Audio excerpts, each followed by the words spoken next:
কেমন আছেন সবাই? আলহামদুলিল্লাহ, আমি ভালো আছি। এই যে আমরা ভালো থাকি, আমাদেরকে ভালো রাখে কে? তারপর আমরা মাঝে মাঝে অসুস্থ হয়ে পড়ি, আমাদেরকে অসুস্থ বানায় কে? আবার অসুস্থতার পরে সুস্থতা দান করে কে? নাকি ডাক্তার? কথা বলেন। আমাদেরকে সুস্থতা দেয় কে? আল্লাহ সুস্থতা দেয়। কেউ যেটা পারে না, পারে কে? কেউ যেটা দেখে না, দেখে কে? কেউ যেটা দেয় না, দেয় কে? সবার চোখ ফাঁকি দেয়া যায়, কিন্তু আল্লাহর চোখ ফাঁকি দেয়া যায় না। এজন্য মুমিন বিশ্বাস করে আল্লাহ ইজ ওয়াচিং মি, আল্লাহ সুবহানাহু ওয়া তাআলা ইজ অবজার্ভিং মি। আল্লাহ আমাকে দেখছেন, তিনি আমাকে অবজার্ভ করছেন, আমার প্রতিটি কাজ, আমার প্রতিটি মুহূর্ত। In the day of judgement তার কাছে পাই টু পাই, তার সুপ্রিম কোর্টের কাঠগড়ায় দাঁড়িয়ে আমাকে হিসাব দিতে হবে। এটা হচ্ছে মুমিনের বিশ্বাস। মুমিন সব সময় এটা বিশ্বাস করে যে কেউ না দেখুক, দেখে কে? পুলিশের চোখ ফাঁকি দেয়া যায় কি যায় না? কথা বলেন। পুলিশের চোখ ফাঁকি দেয়া যায় না? সিগন্যাল দিয়ে রাখছে পুলিশ, যাবা না, হুট করে গাড়ি টান মারছে, কিছু করার আছে?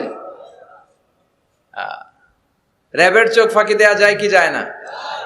বিমানবন্দরে কাস্টমস অফিসারের চোখ, যারা দেশের বাইরে থেকে আসেন, ইমিগ্রেশন পুলিশরা জিজ্ঞেস করে গোল্ড আছে? গোল্ড কোন দেশ থেকে আসছেন? গোল্ডের বার আছে? তো তাদের চোখ ফাঁকি দিয়ে অনেকে দেশের বাইরে থেকে গোল্ড নিয়ে আসে। কত বড় টাকা আছে না নাই? দেখেন, ওদের চোখ ফাঁকি দেয়া যায়। পরীক্ষার হলে যারা গার্ড দেয়, তারাও যাতে উল্টাপাল্টা করতে না পারে ম্যাজিস্ট্রেটও লাগানো হয়, ঠিক কিনা? ওই ম্যাজিস্ট্রেটের চোখ ফাঁকি দেয়া যায় কি যায় না? ফাঁকি দেয়া যায় না শুধু একজনের চোখ। এজন্য আমি সবসময় বলি যে কেউ যেটা দেখে না, দেখে কে? কেউ যেটা শোনে না, শোনে কে? আপনি যখন যে মুহূর্তে যেভাবে আল্লাহ তাআলাকে ডাক দেন, তিনি শুনতে পায়। নাকি মাঝরাতে ডাক দিলে শোনে না? তুফানে পড়ে ডাক দিলে শোনে না? ভূমিকম্পের মাঝখানে ডাক দিলে উনি শোনে না? এই বিশাল ৭ আকাশ, ৭টা স্তরের জমিন, এই ৭ স্তরের জমিনের নিচে কোন গোপনতম প্রকোষ্ঠে কোন একটা বক্সের ভিতরে যদি ছোট্ট একটা মাকড়সা বা পিপিলিকা হেঁটে বেড়ায়, আল্লাহ বলেন আমি ৭ আকাশের উপর থেকে, আমার আরশের উপর থেকে ওই পিঁপড়ার পায়ের আওয়াজটাও শুনতে পাই। এজন্য বিপদে পড়লে, মন যখন বিষণ্ণ থাকবে, দুঃখের সময়ে আমরা চাইবো কার কাছে? সব সময় প্রশংসা করব কার? ইদা সাআলতা ফাসআলিল্লাহ ওয়া ইদা ইসতাআনতা ফাসতাইন বিল্লাহ। যখন সাহায্য চাইবে, আল্লাহর কাছে চাও। যখন কোনো কিছুর প্রয়োজন হবে, আল্লাহর কাছে চাও। বিষ্ণু বলেছেন, তোমার পায়ের জুতার ফিতাও যদি ছিঁড়ে যায়, মুচির দোকানে যাওয়ার আগে, জুতা ছিঁড়ে গেছে, মুচির দোকানে তো যেতেই হবে, কিন্তু মুচির দোকানেও যাওয়ার আগে চাইবা কার কাছে? আল্লাহর কাছে। এটা হচ্ছে মুমিনের বিশ্বাস। অগাধ বিশ্বাস থাকবে তার আল্লাহর উপর। যে কোনো পরিস্থিতিতে মুমিন এটা বিশ্বাস করে যে এই ক্রাইসিস থেকে একমাত্র আমাদেরকে উত্তরণ করতে পারেন একটা সত্তা। চিল্লায় বলেন, তিনি কে? এজন্য সবসময় আমরা তার প্রশংসা করব। আল্লাহর প্রশংসা কি কম কম না বেশি বেশি? বেশি বেশি প্রশংসা করলে খুশি হয় কে? লা ইন শাকারতুম লা আযীদান্নাকুম ওয়া লা ইন কাফারতুম ইন্না আযাবি লাশাদীদ। যদি আমার শুকরিয়া করো, আমাকে যদি থ্যাঙ্কস দাও, তাহলে আমি আল্লাহ তোমাকে নেয়ামত যা দিয়েছি আরো বাড়িয়ে দেব। আর এত কিছু দেওয়ার পরেও যদি নাশুকরি করো, তাহলে জেনে রাখো আমার শাস্তি বড় ভয়ানক। আমি আল্লাহ সব সময় ধরি না, ধরলে ছাড়ি না। ধরে ধরে ধরে না, ধরলে আল্লাহ। মনে থাকবে এই কথাগুলো? আল্লাহ ইজ ওয়াচিং মি, মনে রাখবে। অনেকে আমাদেরকে প্রশ্ন করে যে হুজুর, আমি 5 ওয়াক্ত নামাজ পড়ি, ইয়াং ছেলেরা, আমি ইয়াংদের কথা বুঝি, ইয়াংরা আমার কথা বুঝে, আমি নিজেই তো ইয়াং, বুঝতে তো হবেই। তো অনেকে আমাকে প্রশ্ন করে যে হুজুর, আপনাদের আলোচনাগুলো শুনে আমার জীবনের মোড় পরিবর্তন হয়েছে, কিন্তু এই পর্নোগ্রাফির করাল গ্রাস থেকে আমি নিজেকে বাঁচাতে পারছি না। আমি নামাজও পড়ি, আবার অশ্লীল ভিডিও দেখি। আমি সকালে তওবা করে বিকেলে দেখি, বিকেলে তওবা করে সকালে দেখি। এরকম সমস্যা আমার অনেক যুবক ভাইদের আছে না নাই? তোমাদের যাদের এই সমস্যা তাদের মোবাইলের ওয়েলকামিং নোটে তুমি লিখে রাখবে আল্লাহ ইজ ওয়াচিং মি, মানে আল্লাহ আমায় দেখছেন। তুমি যেই ল্যাপটপ ইউজ করো ওই ল্যাপটপের এক পাশে টাইপ করে তুমি লিখে রাখবে আল্লাহ সুবহানাহু ওয়া তাআলা ইজ ওয়াচিং মি, তিনি আমায় দেখছেন, তিনি আমাকে প্রত্যক্ষ করছেন। পৃথিবীর কেউ দেখে না, দরজা বন্ধ করে, লাইট অফ করে, জানালার পর্দা নামিয়ে দিয়ে একা একা লুকিয়ে লুকিয়ে অশ্লীল ভিডিও আমি দেখছি, কেউ দেখে না, দেখে কে? আল্লাহ। এজন্য আল্লাহর ভয়টা মুমিনের অন্তরে সব সময় থাকা চাই। আল্লাহর ভয় যদি কোনো মুমিনের অন্তরে থাকে, সে মুমিন কখনো পথ ভুলে যায় না, ঠিক কি না? যাদের হৃদয়ে আছে আল্লাহর ভয়, তারা কবু পথ ভুলে যায় না। আল্লাহর প্রেম ছাড়া এই দুনিয়ায় কারো কাছে কোনো কিছু চাই না। পড়েন সবাই, যাদের হৃদয়ে আছে আল্লাহর ভয়, তারা কবু পথ ভুলে যায় না। আল্লাহর প্রেম ছাড়া এই দুনিয়ায় কারো কাছে কোনো কিছু চাই না। রাতের আধারে যারা সেজদাতে রয়, দু চোখের শ্রুতে নদী যেন বয়।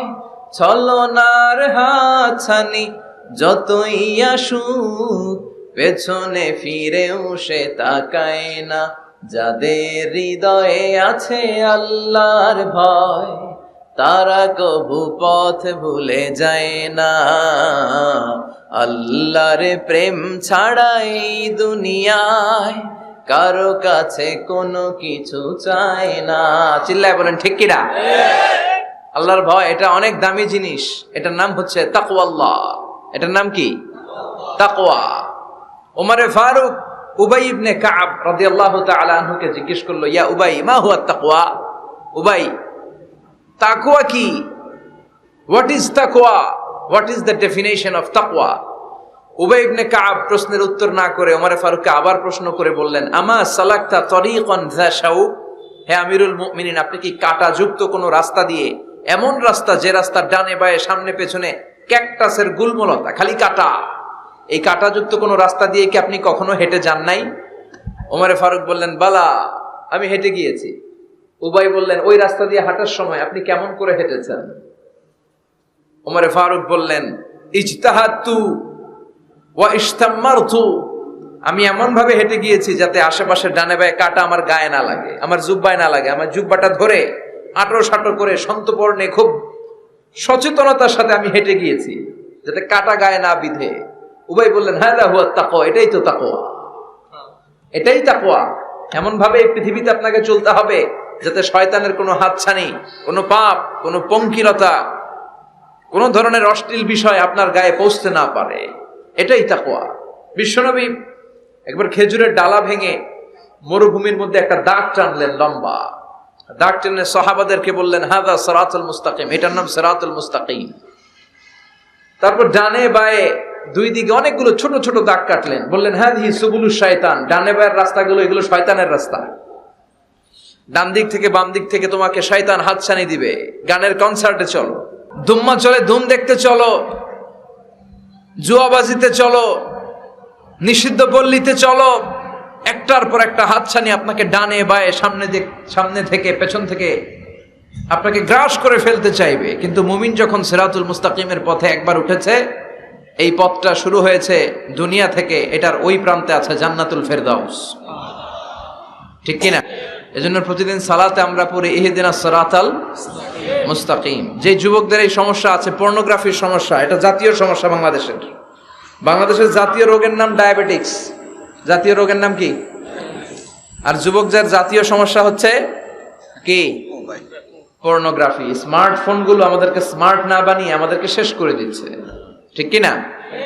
এজন্য আপনার একটা শক্ত সিদ্ধান্ত পারে আপনাকে জান্নাতি বানাতে, আর আপনার দুর্বল সিদ্ধান্তটাই আপনাকে জাহান্নামী বানানোর জন্য যথেষ্ট। এজন্য মুমিন মাত্রই তাকে বিশ্বাস করতে হবে, আল্লাহ ইজ ওয়াচিং মি। কি বিশ্বাস করবেন? আল্লাহ ইজ ওয়াচিং মি, আল্লাহ আমায় দেখছেন। কেউ দেখে না, কারো দেখার দরকার নাই, কিন্তু আমার আল্লাহ দেখে, ঠিক কি না? এটাই সবসময় মুমিনের অন্তরে থাকতে হবে। এটার নাম ঈমান, এটার নাম তাকওয়া। এই তাকওয়া নিয়ে যেন আমরা মরতে পারি, আল্লাহ তুমি তৌফিক দাও। ইমানের সাথে যেন আমাদের মৃত্যু নসিব হয়, তুমি তৌফিক দাও। বিশ্বনবী সবসময় দোয়া করতেন, আল্লাহুম্মা রযুকনা হুসনাল খাওয়াতিম, হে আল্লাহ তুমি আমার শেষটাকে ভালো করো, কারণ সব ভালো তার, শেষ ভালো যার। এরকম অনেকে আছে আজীবন ইসলামের পক্ষে ছিল কিন্তু শেষকালে মুরতাদ হয়ে মারা যায়, আছে না নাই? আবার অনেকে আজীবন ছিল কাফের, মুশরিক, ইসলামের শত্রু, নাস্তিক, কিন্তু শেষকালে কালিমা পড়ে মারা যায়, আছে না নাই? জিহাদের ময়দানে এক সাহাবা যুদ্ধ করতে করতে কাফির মুশরিকদেরকে কচুকাটা করে জাহান্নামে পাঠিয়ে দিচ্ছিলেন। জিহাদের ময়দানে ওনার যুদ্ধ দেখে সব সাহাবারা বলল, আজকের জিহাদের ময়দানের সব সওয়াব এই সাহাবা পেয়ে যাবে। বিশ্বনবী বললেন, হুয়া ফিন্নার, ও জাহান্নামে যাবে। এক সাহাবী তো অবাক, এটা আবার কেমন কথা? জান মাল সব বাজি রেখে জিহাদের ময়দানে আল্লাহর দুশমনগুলোর একটার পর একটাকে শেষ করে দিয়ে জাহান্নামে পাঠিয়ে দিচ্ছে, আর এই মুজাহিদ ফি সাবিলিল্লাহ জাহান্নামে যাবে, হাউ ইটস পসিবল? এই সাহাবী পেছনে পেছনে লুকিয়ে লুকিয়ে দেখতে লাগলো যে আমি এটার শেষ দেখতে চাই। দেখতে দেখতে এক পর্যায়ে তিনি খুঁজে পেলেন যে সাহাবী কাফেরদের বিরুদ্ধে যুদ্ধ করতে করতে কাফেরদের বিশাল এক ঘাটির ভেতরে ঢুকে পড়েছে। সেখানে যুদ্ধ করতে করতে একটা পর্যায়ে এমন আসলো, সে মারে আবার মার খায়, শুধু মারে না, মারেও আবার মরেও। মার খেতে খেতে হঠাৎ তার ডান হাতে এক কাফের এক কোপ মেরে তার ডান হাতটা কেটে ফেলে দিল। তাকে আহত অবস্থায় রেখে দিয়ে কাফেররা অন্যদিকে চলে গেল। এই ডান হাত থেকে ব্লিডিং হতে হতে এমন অবস্থা আর সহ্য হয় না, আর কিছুক্ষণ ওয়েট করলেই তার শাহাদাতের মৃত্যু। কিসের মৃত্যু? কথা বলেন। আমাকে শহীদ করে সেই মিছিলে শামিল করে নিও, যে মিছিলের নেতা মীর হামজা খোবায়েবে খাব্বাব আল্লাহর কাছে ছিল অতি প্রিয়, শামিল করে নিও আমাকে শহীদ করে সেই মিছিলে শামিল করে নিও। পড়েন আমিন। শাহাদাতের তামান্না যার অন্তরে থাকে না সে মুমিন হতে পারে না, সে মুনাফিক। মরতে তো হবেই, এজন্য আল্লাহর কাছে আমরা শাহাদাতের মৃত্যু চাই, ঠিক কিনা? বিশ্বনবী বলেন, শাহাদাতের মৃত্যু নিয়ে কেউ যদি বিছানায় পড়েও মারা যায়, কিয়ামতের দিন শহীদদের কাতারে আল্লাহ তাকে দাঁড় করিয়ে দিবে। তো যুদ্ধ করতে করতে ওই সাহাবা আর কিছু সময় অপেক্ষা করলেই শহীদি মৃত্যু, কিন্তু আর অপেক্ষা করতে না পেরে তলোয়ারটাকে সে মাটিতে গেড়ে ওই তলোয়ারের উপর ঝাঁপিয়ে পড়ল। পেটের এই পাশ থেকে ঢুকে পিঠ দিয়ে তলোয়ার বের হয়ে গেল, ওইখানে শেষ। তার মানে শাহাদাতের মৃত্যু হয় নাই, তার হয়েছে আত্মহত্যা। তার কি হয়েছে? সুইসাইড। মান খাতালা নাফসাহু বিশাইইন উযযিবা বিহি ইয়াউমাল কিয়ামা, যে ব্যক্তি যে জিনিস দিয়ে নিজেকে শেষ করবে কিয়ামতের দিন, ওটাই হবে তার শাস্তি। যে গলায় ওড়না পেঁচিয়ে মারা যায়, ওই মেয়েগুলো in the day of judgement, কিয়ামতে বিচার শেষে জাহান্নামে শুধু ওড়না পেঁচিয়ে মরতেই থাকবে। যে বিষ খেয়ে মারা যায়, ওর শাস্তি হবে জাহান্নামের বিষ খেয়ে খেয়ে সে জাহান্নামটাকে কাঁপিয়ে তুলবে। যে ছুরি ঢুকিয়ে স্ট্যাবিং করে মারা যায়, ও শুধু স্ট্যাবিং করতেই থাকবে জাহান্নামে। এই সাহাবা আত্মহত্যা করলেন। পেছন থেকে লুকিয়ে লুকিয়ে যে সাহাবা এই দৃশ্য দেখলো, সে দৌড়ে বিশ্বনবীর কাছে যেয়ে বলল, আশহাদু আন্নাকা মুহাম্মদ রাসূলুল্লাহ, আমি সাক্ষ্য দিচ্ছি নিশ্চয়ই আপনি আল্লাহর রাসূল। কারণ ওই সাহাবী আত্মহত্যা করে মারা গিয়েছে, তার কপালে শাহাদাত জোটে নাই। এজন্য বিশ্বনবী দোয়া করতে বলেছেন, আল্লাহুম্মা রযুকনা হুসনাল খাওয়াতিম, হে আল্লাহ আমাদের শেষটাকে তুমি ঈমানের মৃত্যু দিও, শেষ সময়টাতে তোমার নাম জপে যেন আমরা পৃথিবী থেকে যেতে পারি, তুমি তৌফিক দাও। চিল্লায় পড়েন আমিন। সব সময় মুমিন ভয় পাবে কাকে? চাইবে কার কাছে? নাকি খাজা বাবার কাছে, বড় হুজুর, ছোট হুজুর? একজনের কাছে আমরা চাইবো। চিৎকার করে বলেন, তিনি কে? তিনি হচ্ছেন আমাদের আল্লাহ। আমরা আল্লাহর দরবারে শুকরিয়া জানাই যে চমৎকার প্রোগ্রামে আল্লাহ তাআলা আমাদেরকে আসার বসার তৌফিক এনায়েত করেছেন। আসুন আমরা সবাই শুরুতে কালিমাতুশ শুকর উচ্চারণ করি। আমরা পড়ি আলহামদুলিল্লাহ। সবাই পড়েন রব্বানা লাকাল হামদ হামদান কাসীরান তাইয়িবান মুবারাকান ফীহি ইয়া রাব্বি লাকাল হামদু কামা ইয়ানবাগি লিজালালি ওয়াজহিকা ওয়া আযীমি সুলতানিকা লাকাল হামদু বিল ঈমান লাকাল হামদু বিল ইসলাম লাকাল হামদু বিল কোরআন। আল্লাহ আজকের এই কথাগুলোকে বলাটাকে শোনাটাকে তুমি কবুল করো। আজকের মাহফিলটাকে তুমি আমাদের নাজাতের ওসিলা বানাও। আরো জোরে পড়ি আমিন। কালা কচুয়া, ধলা কচুয়া নাই এদিকে? ধলাও আছে? কালা কচুয়া। চাঁদপুরের দিকে আবার একটা আছে কচুয়া, না? কাজিমউদ্দিন খন্দকার উচ্চ বিদ্যালয়, আলহাজ আব্দুল হক খন্দকার মহিলা মাদ্রাসা ও ফারুকিয়া হাফিজিয়া মাদ্রাসা এতিমখানার উদ্যোগে 53তম বার্ষিক ওয়াজ ও দোয়ার মাহফিল। এদিকে 53 বছর বয়স হয়েছে এরকম মানুষই কম, হাতে গোনা কয়েকজন, ঠিক কিনা? 53 বছর ধরে এখানে কথা হয়, মাশাআল্লাহ। এই মাহফিলটা কিয়ামত পর্যন্ত এভাবে জারি থাক, আমরা চাই কি চাই না? আল্লাহ তুমি কবুল করো। স্থান হচ্ছে কাজিমউদ্দিন খন্দকার উচ্চ বিদ্যালয় ময়দান।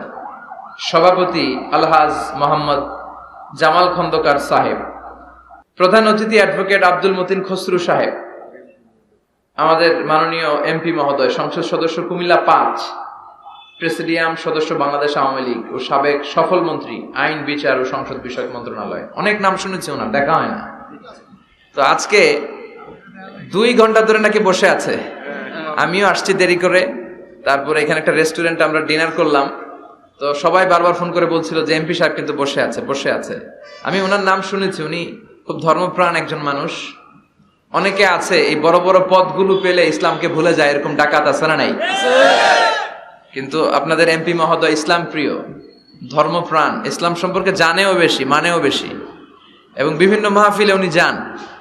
সেখানে যে দেদারসে বিভিন্ন জায়গায় ফান্ডিং করেন, সেখানে দান খয়রাত করেন। আমি নাম শুনেছি ওনার অনেক।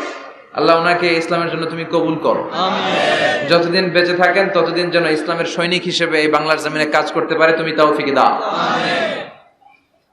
আমার আগে কথা বলেছে মোহাম্মদ বেলাল হোসেন হেলালি সাহেব, চমৎকার কথা বলেছেন, সুনিশ্চিত কোরআন থেকেই কথা বলেছেন শরীফুল ইসলাম সুলতানি সাহেব। আরো অনেকে কথা বলেছেন। যারাই কথা বলেছে কোরআন থেকে বলেছে, আর কোরআন থেকে কথা বললে ওটা ভালো হয়, ঠিক কিনা? ওইখানে ভেজাল থাকে না, কারণ এই কিতাবটা এমন কিতাব যেই কিতাবে কোনো ভেজাল নাই। আছে? কথা বলেন। আপনারা তো ঝিমায় পড়ছেন কেন? হ্যাঁ, আপনাদের আওয়াজের চেয়ে যে ট্রাক যে যায় ওটার আওয়াজ হতে বেশি। মুমিনের আওয়াজ হতে হবে ইমানের তেজে আওয়াজ, ঠিক কিনা? সবাই মিলে 3টা তাকবীর পড়েন। লিল্লাহি তাকবীর, লিল্লাহি তাকবীর, লিল্লাহি তাকবীর। আল্লাহ আজীবন যেন তোমার নামের বরত্বের ঘোষণা দেই। আমরা সব সময় তাকবীর দেই একজনের নামে, তিনি কে? আমাদের সব স্লোগানে কার নাম থাকে? হিন্দুরা পড়ে जो तो मिटाना चाहे जीवन का तृष्णा सुबह शाम बोल बंदे कृष्णा कृष्णा कृष्णा। ওরা বলে কৃষ্ণা কৃষ্ণা, আমরা বলি जो तो मिटाना चाहे जीवन का जाला सुबह शाम बोल बंदे अल्लाह अल्लाह अल्लाह। ঠিক কি না? আমাদের সব জায়গায় থাকে আল্লাহ আল্লাহ আল্লাহ। আমরা এই আল্লাহর নামে অন্তরে স্থান দিতে চাই। এই অন্তরটা এমন একটা জায়গা, বিশ্বনবী বললেন ইন্না ফিল জাসাদি মুদগা, নিশ্চয় দেহে একটা গোশতের টুকরা আছে, ইদা সলুহাত সলুহাল জাসাদু কুল্লু, দেহের এই গোশতের টুকরাটা যদি ভালো হয়ে যায় পুরো দেহটা ভালো হয়ে যায়। ওয়া ইন ফাসাদাত ফাসাদাল জাসাদু কুল্লু, দেহের এই গোশতের টুকরা যদি পচে যায়, খারাপ হয়ে যায়, পুরো দেহটা খারাপ হয়ে যায়। বিশ্বনবী বললেন আলা ওয়াহিয়াল কলব, জেনে রাখো এই গোশতের টুকরাটার নাম হচ্ছে কলব। সেটার নাম কি? এই যে বাম স্তনের 2 আঙ্গুল নিচে থাকে, এটা এই জায়গায় আল্লাহ সেট করে দিয়েছেন কলব। আলা বিযিকরিল্লাহি তাতমাইন্নুল কুলুব, কোনো কিছু দিয়ে এই কলবের প্রশান্তি আসে না শুধুমাত্র আল্লাহর জিকির ছাড়া। এজন্য কলবের মধ্যে আল্লাহর জিকির বসাতে হবে। কি বসাবেন? নাকি আয়না? অনেকে আয়না বসাতে চায়, বসায় না? কি বলে? আয়না বসায় দেয় মোর কলবের ভিতর। না, আয়না বসাবো না, এই কলবে থাকবে সুবহানাল্লাহ, আলহামদুলিল্লাহ, লা ইলাহা ইল্লাল্লাহ, আল্লাহু আকবার। এই 4টা জিকির সবচেয়ে সেরা জিকির, খেয়াল রাখবেন। দেখেন ইসলাম মানা সহজ। আমরা আজে বাজে জায়গায় যে আজে বাজে লোকদের কথা শুনে আমরা ভুল তথ্য পেয়েছিলাম এতদিন। ইসলাম মানাটা সহজ, একেবারে নিরেট, সোজা সাপটা, গোজামিল নাই। আল্লাহর কথা আর আল্লাহ রাসূলের কথায় কোনো গোজামিল থাকে না। সুবহানাল্লাহ, আলহামদুলিল্লাহ, লা ইলাহা ইল্লাল্লাহ, আল্লাহু আকবার। পড়েন সুবহানাল্লাহ, আলহামদুলিল্লাহ, লা ইলাহা ইল্লাল্লাহ, আল্লাহু আকবার। এই চারটা তাসবিহ হচ্ছে, চারটা জিকির হচ্ছে শ্রেষ্ঠ জিকির। শ্রেষ্ঠ তো শ্রেষ্ঠই তো পাইছেন, আর এদিক ওদিক তাকান কেন? পড়েন ইচ্ছে মতো, ইচ্ছে মতো পড়েন, ইচ্ছে মতো পড়েন। এই চারটা জিকির একসাথে মিলিয়েও পড়া যায়, আলাদা করেও পড়া যায়। আবার বিষ্ণু বললেন, মিজানের পাল্লা ভারী করতে চাও, ফাআম্মা মান সাকুলাত মাওয়াজিনুহু ফাহুয়া ফি আইশাতির রাদিয়া। মিজানের পাল্লা যারা ভারী করতে চাও তারা দুইটা জিকির করবা, সুবহানাল্লাহি ওয়া বিহামদিহি, সুবহানাল্লাহিল আযীম। এই দুইটা শব্দ কালিমাতান হাবিবাতান ইলার রহমান, আল্লাহর কাছে খুব প্রিয়। সাকিলাতানি ফিল লিসান, এই জিহ্বার মধ্যে এই শব্দ দুইটা উচ্চারণে খুব সহজ, খুব পাতলা। সাকিলাতানি ফিল মিজান, কিন্তু এই শব্দ দুইটা মিজানের পাল্লায় রেখে দিলে অনেক ওজন হয়ে যাবে। সুবহানাল্লাহি বিহামদিহি, সুবহানাল্লাহিল আযীম। পড়তে রাজি আছেন তো? প্রত্যেক ফরজ সালাতের পরে আয়াতুল কুরসি পড়বেন। কি পড়বেন? মুখস্থ আছে না?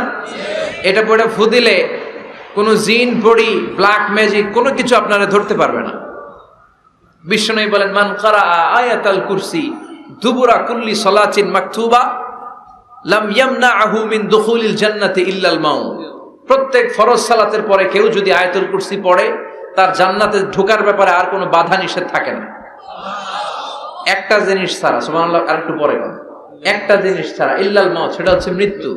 লোকটা মরে না তাই জান্নাতে যায় না, মরলেই জান্নাতে। এবার সুবহানাল্লাহ। তাহলে প্রত্যেক ফরজ সালাতের পরে আয়াতুল কুরসি দরকার আছে না নাই? প্রত্যেক ফরজ সালাতের পরে সালাম ফিরিয়ে আওয়াজ করে পড়বেন আল্লাহু আকবার। 3 বার পড়বেন আস্তাগফিরুল্লাহ, আস্তাগফিরুল্লাহ, আস্তাগফিরুল্লাহ। সুবহানাল্লাহ 33 বার, আলহামদুলিল্লাহ 33 বার, আল্লাহু আকবার 34 বার। অথবা শেষে 3টা 33 বার পড়ে মিলাবেন লা ইলাহা ইল্লাল্লাহু ওয়াহদাহু লা শারীকা লাহুল মুলকু ওয়া লাহুল হামদু ওয়া হুয়া আলা কুল্লি শাইইন কাদির। আরেক বর্ণনা একটু বাড়ানো হয়েছে, ইউহয়ি ওয়া ইউমীত ওয়া হুয়া আলা কুল্লি শাইইন। এগুলো পড়ে না, কোত্থেকে কি হাবিজাবি পড়ে ঈমান নষ্ট করে। এজন্য মুমিন হবে, মুমিন they work smart, they don't work hard. মুমিন স্মার্টলি কাজ করে, মুমিন কষ্ট করে কাজ করে না। সুবহানাল্লাহ কইবেন না? মুমিন সুযোগ খোঁজে, মুমিন কাজ করে smartly. They don't work hard, they work smart, they work smart. তারা স্মার্টলি কাজ করে। আপনারা জানেন কাবা ঘরের 4টা কর্নার আছে। একটা কর্নারের নাম হচ্ছে রুকনুল হাজারিল আসওয়াদ, এটার নাম হচ্ছে ব্ল্যাক স্টোন কর্নার, যেখানে হাজরা আসওয়াদের পাথর আছে। এই পাথরটাতে চুমু দিলে জীবনের গুনাহ সব মাফ করে দেয় কে? আল্লাহ। এটা জান্নাতি পাথর। কিয়ামতের দিন এই পাথরকে আল্লাহ একটা জিহ্বা দিবে, ঠোঁট দিবে, 2টা চোখ দিবে। আর কিয়ামতের দিন আল্লাহর সামনে দাঁড়িয়ে এসে সাক্ষ্য দিবে যে আল্লাহ তোমার এই বান্দা আমারে চুমু দিয়েছিল, এ দিয়েছিল, এ দিয়েছিল, এদের সবাইকে মাফ করে দাও। আল্লাহ। তাই হাজরা আসওয়াদের কর্নার আর কাবা ঘরের যে স্বর্ণ দিয়ে খচিত দরজা, এই হাজরা আসওয়াদের কর্নার আর দরজার মাঝখানে ছোট্ট একটু জায়গা, এটারে আরবিতে বলে মুলতাসাম। আমার সাথে সাথে পড়েন, এটারে আরবিতে কি বলে? ইলতাজামা ইয়ালতাজিমু ইলতিজামান। মুলতাজিম, মুলতাজাম মানে হচ্ছে যেটার সাথে লেগে থাকা হয় সব সময়। সাহাবারা এই জায়গাটার সাথে লেগে থাকতেন, পেট লাগিয়ে, গাল লাগিয়ে, চোখ লাগিয়ে, মুখ লাগিয়ে কাঁদতেন আর দোয়া করতেন। আর এই জায়গায় পেট লাগিয়ে, শরীর লাগিয়ে দোয়া করলে ওই দোয়া আল্লাহ ফিরিয়ে দেয় না। কিন্তু ওই জায়গায় দোয়া করার চান্সও এত সহজে পাওয়া যায় না, ধাক্কা ধাক্কি যুদ্ধ করতে হবে আপনাদের। তো এক মাওলানা চান্স পাইছে ওইখানে, অনেক ধাক্কা ধাক্কি করে, খাইয়া দেয়া শক্তি কইরা ধাক্কা ধাক্কি, পাকিস্তানি পাঠানি যেগুলো আছে, 8-10টা পাঠান একসাথে দাঁড়ালে ওগুলার জ্বালায় কিছুই করা যায় না। এইভাবে তাকাইতে হয় ওদের দিকে, তাকাইলে আপনার টুপি পরে যাবে পিছনে, ইয়া উঁচুল। তো মাওলানা অনেক ধাক্কা ধাক্কি করে কোন রকম ওই মুলতাজামে হাত লাগাইতে পারছে। এখন আবার তো আরেক ধাক্কায় ওই যে চলে যাবে, কোনো হিসাব নাই। তো সেইখানে দাঁড়াই আল্লাহর কাছে দোয়া করছে, যেহেতু এই জায়গায় দোয়া করলেই আল্লাহ কবুল করে, এখন কয়টা চাবে আল্লাহর কাছে, সময় তো নাই। সে ওখানে হাত লাগিয়ে দোয়া করতেছে, আল্লাহ একটাই দোয়া, জীবনে যত দোয়া করছিলাম আর করবো সব দোয়া তুমি কবুল করে নিও। যত দোয়া জীবনে করছি আর মরার আগের দিন পর্যন্ত যত দোয়া আমি করব, এই দোয়াগুলো কবুল কইরো। এই একটাই চাওয়া, আর কিছু চাইলাম না তোমার কাছে। তো কিছু বাকি রাখছে? কথা বলেন। The believer, they work smart, they don't work hard. বিশ্বাসীরা স্মার্টলি কাজ করে, ওরা শক্তি খাটিয়ে ঘাম ঝরিয়ে কাজ করে না, ওরা সুযোগ খোঁজে, ওরা ঝোপ বুঝে কোপ মারে, ঠিক কি না? যেখানে সওয়াব বেশি, অল্প কাজে প্রফিট বেশি, লাভ বেশি, ওইটাই না মানুষ করবে, ঠিক কি না? এই জন্য যে সহি আমলগুলোর কথা বললাম ফরজ সালাতের পরে, আজকে থেকে এগুলো আমরা করব, মনে থাকবে ইনশাআল্লাহ। পড়েন আর জোরে পড়েন ইনশাআল্লাহ। যে বইটা থেকে আমরা কয়েক মিনিট শোনার জন্য আজকে বসেছি, বইটার নাম সবাই বলেন। এই কোরআনে কোনো ভুল নাই, কোনো সন্দেহ নাই। This is the book, the most authentic and original book in the world, whereof there is no doubt in it, and a guidance to those who are muttaqin. আল্লাহ বললেন যালিকাল কিতাব লা রাইবা ফিহি হুদাল লিল মুত্তাকিন। এমন বই যেটাতে সন্দেহের অবকাশ নেই, মুত্তাকিনদের জন্য গাইডলাইন। আবার রব্বুল আলামিন বলেন কিতাবুন আনজালনাহু ইলাইকা লিতুখরিজান নাসা মিনাল যুলুমাতি ইলান নূর। ও Muhammad, I've revealed this holy and sacred book unto you in order to lead the mankind out of darkness into the light. ও নবী, অনেকগুলো অন্ধকার থেকে একটা আলোর মশালের দিকে নিয়ে যাওয়ার জন্য আমি কোরআন নাজিল করেছি। বামপন্থীদেরকে ডানপন্থী বানানোর জন্য আমি কোরআন নাজিল করেছি। জাহান্নামীগুলারে জান্নাতি বানাতে আমি কোরআন নাজিল করেছি। সুবহানাল্লাহ পড়েন। ওই কোরআন থেকে আজকে আমরা কথা শুনবো, পড়েন ইনশাআল্লাহ। আমি আপনাদের খেদমতে আল কোরআন আল কারীমের 30তম পারার 112তম সূরা, খুব ছোট্ট একটি সূরা, সাইজে ছোট্ট হলেও ফজিলতের শেষ নাই, এই সূরার বরকতের শেষ নাই, এই সূরার ইম্পর্টেন্স, সিগনিফিকেন্স, স্ট্যাটাস, এগুলো শেষ নাই। অনেক ছোট ছোট জিনিসকে আমরা উপেক্ষা করি, আমরা গুরুত্ব দিতে চাই না, কিন্তু আসলে এটার গুরুত্ব যে কত বেশি আমরা বুঝি না। সূরাতুল ইখলাস হচ্ছে ওই রকম একটি সূরা যেটাকে আমরা গুরুত্ব দেই কম, আসলে অনেক গুরুত্বপূর্ণ। সুবহানাল্লাহ পড়েন। এমন একটা সূরা যে সূরাটা সবার মুখস্থ আছে, মুখস্থ নাই কার কার একটু হাত তোলেন। সবার মুখস্থ আছে না? আলহামদুলিল্লাহ পড়েন। তো এই সূরাটা থেকে কিছু কথা আজকে আমরা শুনবো, শিখবো, জানবো, আমলের নিয়তে। নিয়ত খালেস করেন, ইন্নামাল আ'মালু বিন্নিয়াত। সব কাজের প্রতিফল দেয়া হবে নিয়তের উপর বেস করে, বেসড অন ইউর ইন্টেনশন। আপনার কি ইচ্ছা ছিল, এজন্য সব কাজ করার আগে নিয়তটাকে খালেস করবেন। নামাজে দাঁড়ানোর আগে যদি নিয়তে গোলমাল থাকে, নামাজ হবে? কথা বলেন। আপনি যদি লোক দেখানোর জন্য সালাত পড়েন, হবে? মানুষে আপনারে আলহাজ ডাকবে, এজন্য যদি হজ করেন, কবুল হবে? এরকম হাজি আছে না নাই? আলহাজ না ডাকলে চাইতে হবে, আছে না নাই? তো আপনি চেতেন কেন? আপনি কি আলহাজ শোনার জন্য হজ করছেন? হজ করেছি কার জন্য? আতিমুল হাজ্জা ওয়াল উমরাতা লিল্লাহ। আল্লাহর শব্দ চুজিংটা দেখছেন? আল্লাহর রুচি দেখেছেন? লিল্লাহ, আল্লাহ যোগ করে দিয়েছে আতিমুল হাজ্জা ওয়াল উমরাতা লিল্লাহ। হজ এবং উমরা করবে শুধুমাত্র একজনকে খুশি করার জন্য, তিনি কে? এটার নাম ইখলাস। সবকিছু আল্লাহর জন্য করতে চাওয়া, এটার আরবি নাম হচ্ছে ইখলাস। আরবি নাম কি? আরে ইখলাস নামে আল্লাহ কোরআন একটা সূরাই দিয়ে দিয়েছে। সুবহানাল্লাহ। কোরআনে যত সূরা আল্লাহ দিয়েছে, প্রত্যেকটা সূরার নাম কোরআনের ওই সূরার ভেতরকার কোনো আয়াত থেকে বা শব্দ থেকে নেওয়া হয়েছে, কিন্তু এই সূরাটা, এই সূরার ভেতরকার কোনো শব্দ থেকে এটার নামকরণ হয় নাই। সূরাতুল ইখলাসের ভিতরে আল ইখলাস শব্দটা আছে, এটা একটা সূরা। আর একটা সূরা আছে যেই সূরার নামকরণ ওই সূরার কোনো শব্দ থেকে নেওয়া হয় নাই, সেটা হচ্ছে সূরাতুল ফাতিহা। আল ফাতিহা শব্দটা সূরা ফাতিহার 7 আয়াতের কোথাও আছে? সূরাতুল ইখলাস আন্তরিকতার সূরা, দ্য সূরা অফ সিনসিয়ারিটি। তো এজন্য শুরুতে নিয়ত খালেস করে নেন যে যা আজকে আমরা শুনবো আমলের নিয়তে। ইনশাআল্লাহ পড়েন। আল্লাহ তুমি কবুল করো। তবে আমি যখন বক্তৃতা করি, আমি মনে করি যে আমি ক্লাস নিচ্ছি, এবং আমাকে অনেকে মেসেজ করে যে, আমাকে আমার ফেসবুক পেজে অনেকে মেসেজ করে যে হুজুর আমি আপনার তাফসির ক্লাসের একজন ছাত্র। আমার বুকটা ভরে যায়, আমার খুব আনন্দ হয় তখন যে আমি আপনার তাফসির ক্লাসের এক ছাত্রী, আমি আপনার তাফসির ক্লাসের এক ছাত্র। তো এটা একটা ক্লাস, এজন্য আপনাদেরকে কিছু জিজ্ঞেস করলে আপনারা আওয়াজ করে উত্তর দিবেন। সূরাটার নাম হচ্ছে সূরাতুল ইখলাস। কি নাম? সূরাতুল ইখলাস। এই সূরার আয়াত সংখ্যা 4টি। চিল্লায় বলেন কয়টি? 4টি। এই সূরাটা মাক্কি সূরা। কি সূরা? কোরআনের সূরাগুলো দুই ভাগে বিভক্ত, একটা মাক্কি আর একটা মাদানী। এটা কি সূরা? সবাই বলেন।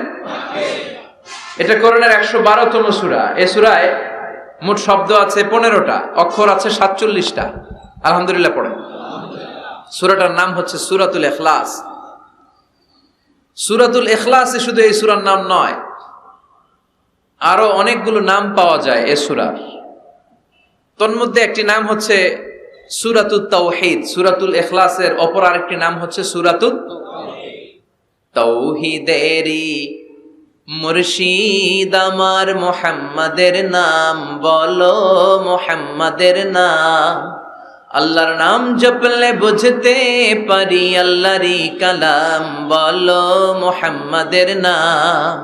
ওই নামেরই রশি ধরে যাই আল্লাহর পথে, ওই নামেরই ভেলায় চড়ে ভাসি নূরের স্রোতে। ওই নামের বাতি জেলে দেখি আরশের মুকাম বলো, মুহাম্মাদের নাম। পড়েন। তাওহীদেরি মুর্শিদ আমার মুহাম্মাদের নাম বলো, মুহাম্মাদের নাম। আল্লাহর নাম জপলে বুঝতে পারি আল্লাহরই কালাম বলো, মুহাম্মাদের নাম। সুবহানাল্লাহ পড়েন। এই সূরার একটা নাম হলো সূরাতুত তাওহীদ। কি নাম?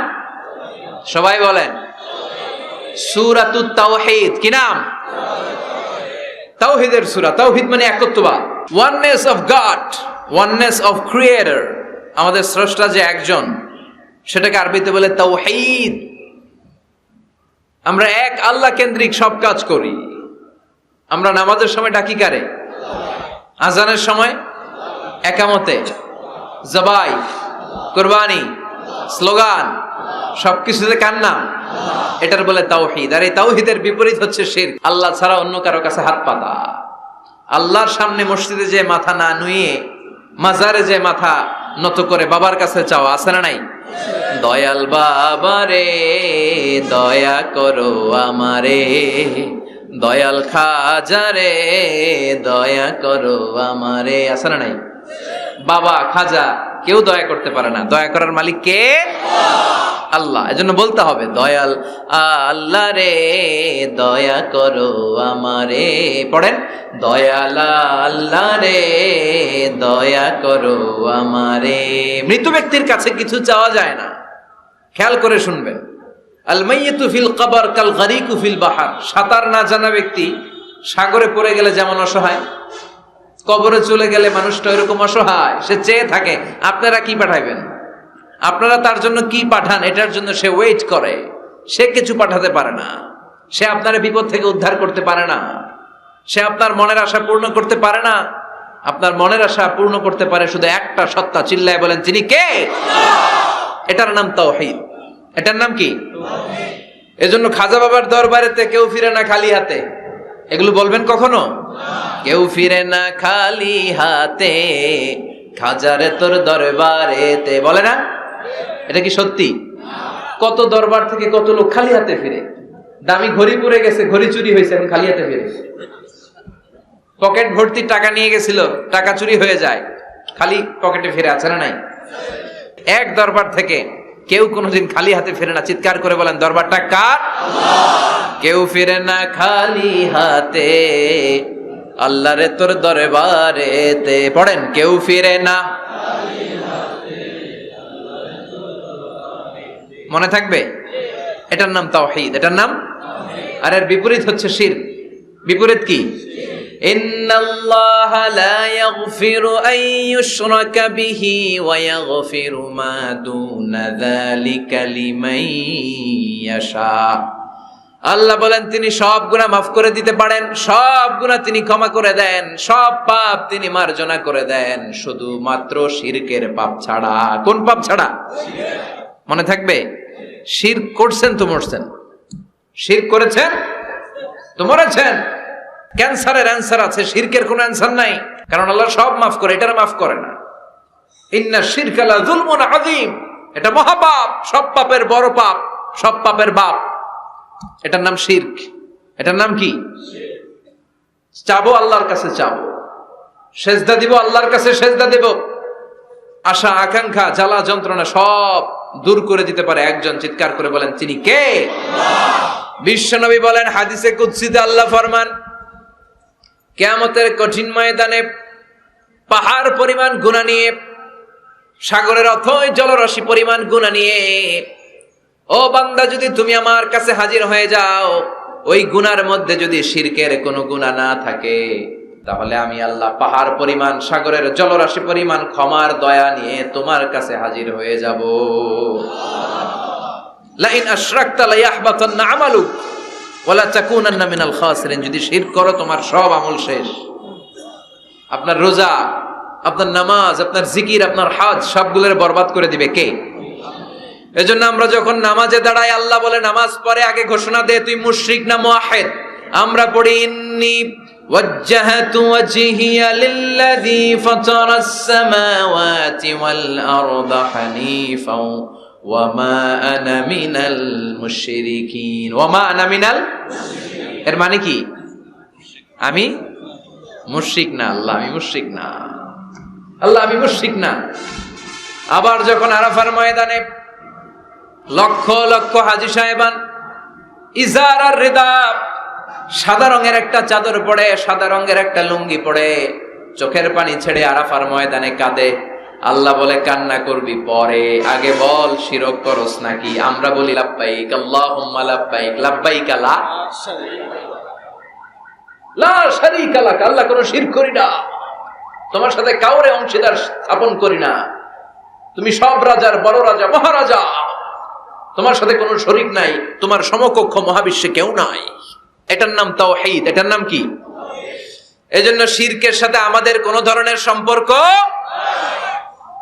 বিশ্বনবী বললেন শিরক হচ্ছে আখফা মিন দাবিবিন নামাল, পিঁপড়ার গুটি গুটি পায়ের চেয়েও ভয়ঙ্কর। পিঁপড়া যেমনি গুটি গুটি পায়ে হেঁটে হেঁটে মিষ্টির দোকানে ঢুকে যায়, যেখানে মিষ্টি রেখেছেন, মিষ্টি জাতীয় খাবার রেখেছেন, ওই পাতিলের ভেতরে লুকিয়ে লুকিয়ে গুটি গুটি পায়ে যেমনি পিঁপড়া ঢুকে যায়, তেমনি শিরক করলে শির গুটি গুটি পায়ে আপনার দেহের ভেতরে ঢুকে আপনার ঈমানকে বরবাদ করে সারখার করে দিবে, শেষ হয়ে যাবে আপনার ঈমান। এজন্য শিরকের সাথে আমাদের কোনো সম্পর্ক আছে?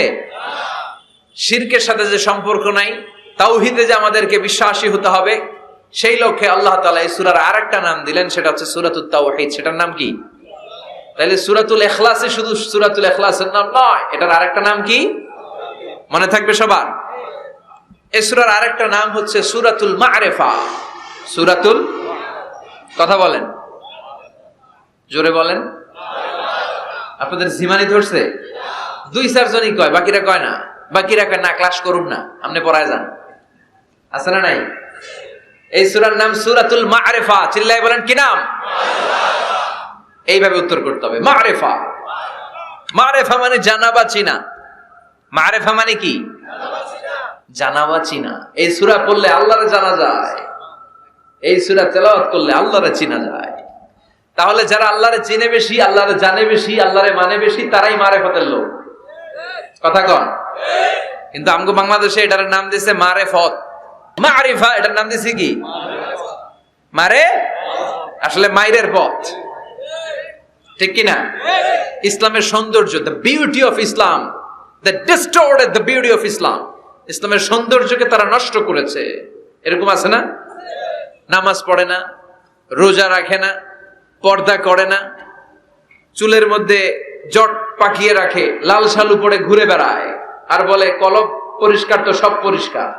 এরকম ডাকাইত আছে না নাই? দোদেল বান্দা কালমা চোরে, না পায় শ্মশান না পায় ঘর, দিন থাকিতে আয়রে পথে ছাইড়া দে ভণ্ডামি, ভণ্ডামি ভণ্ডামি ভণ্ডামি, ছাইড়া দে ভণ্ডামি। এগুলো হলো ভণ্ডামি। কথা বলেন। নামাজ কালাম পড়ে না, ইবলিস শয়তানের নানা, কালা কুচু হয় না এগুলা। নামাজ নাই, তোর সাথে আমার কথা নাই, ঠিক কিনা? ও মারেফত শিখায় আমাদের। কি শিখায়? মারেফত। আমরা যে কত মারেফত আগেই শিখে রাখছি ওইটা জানে না।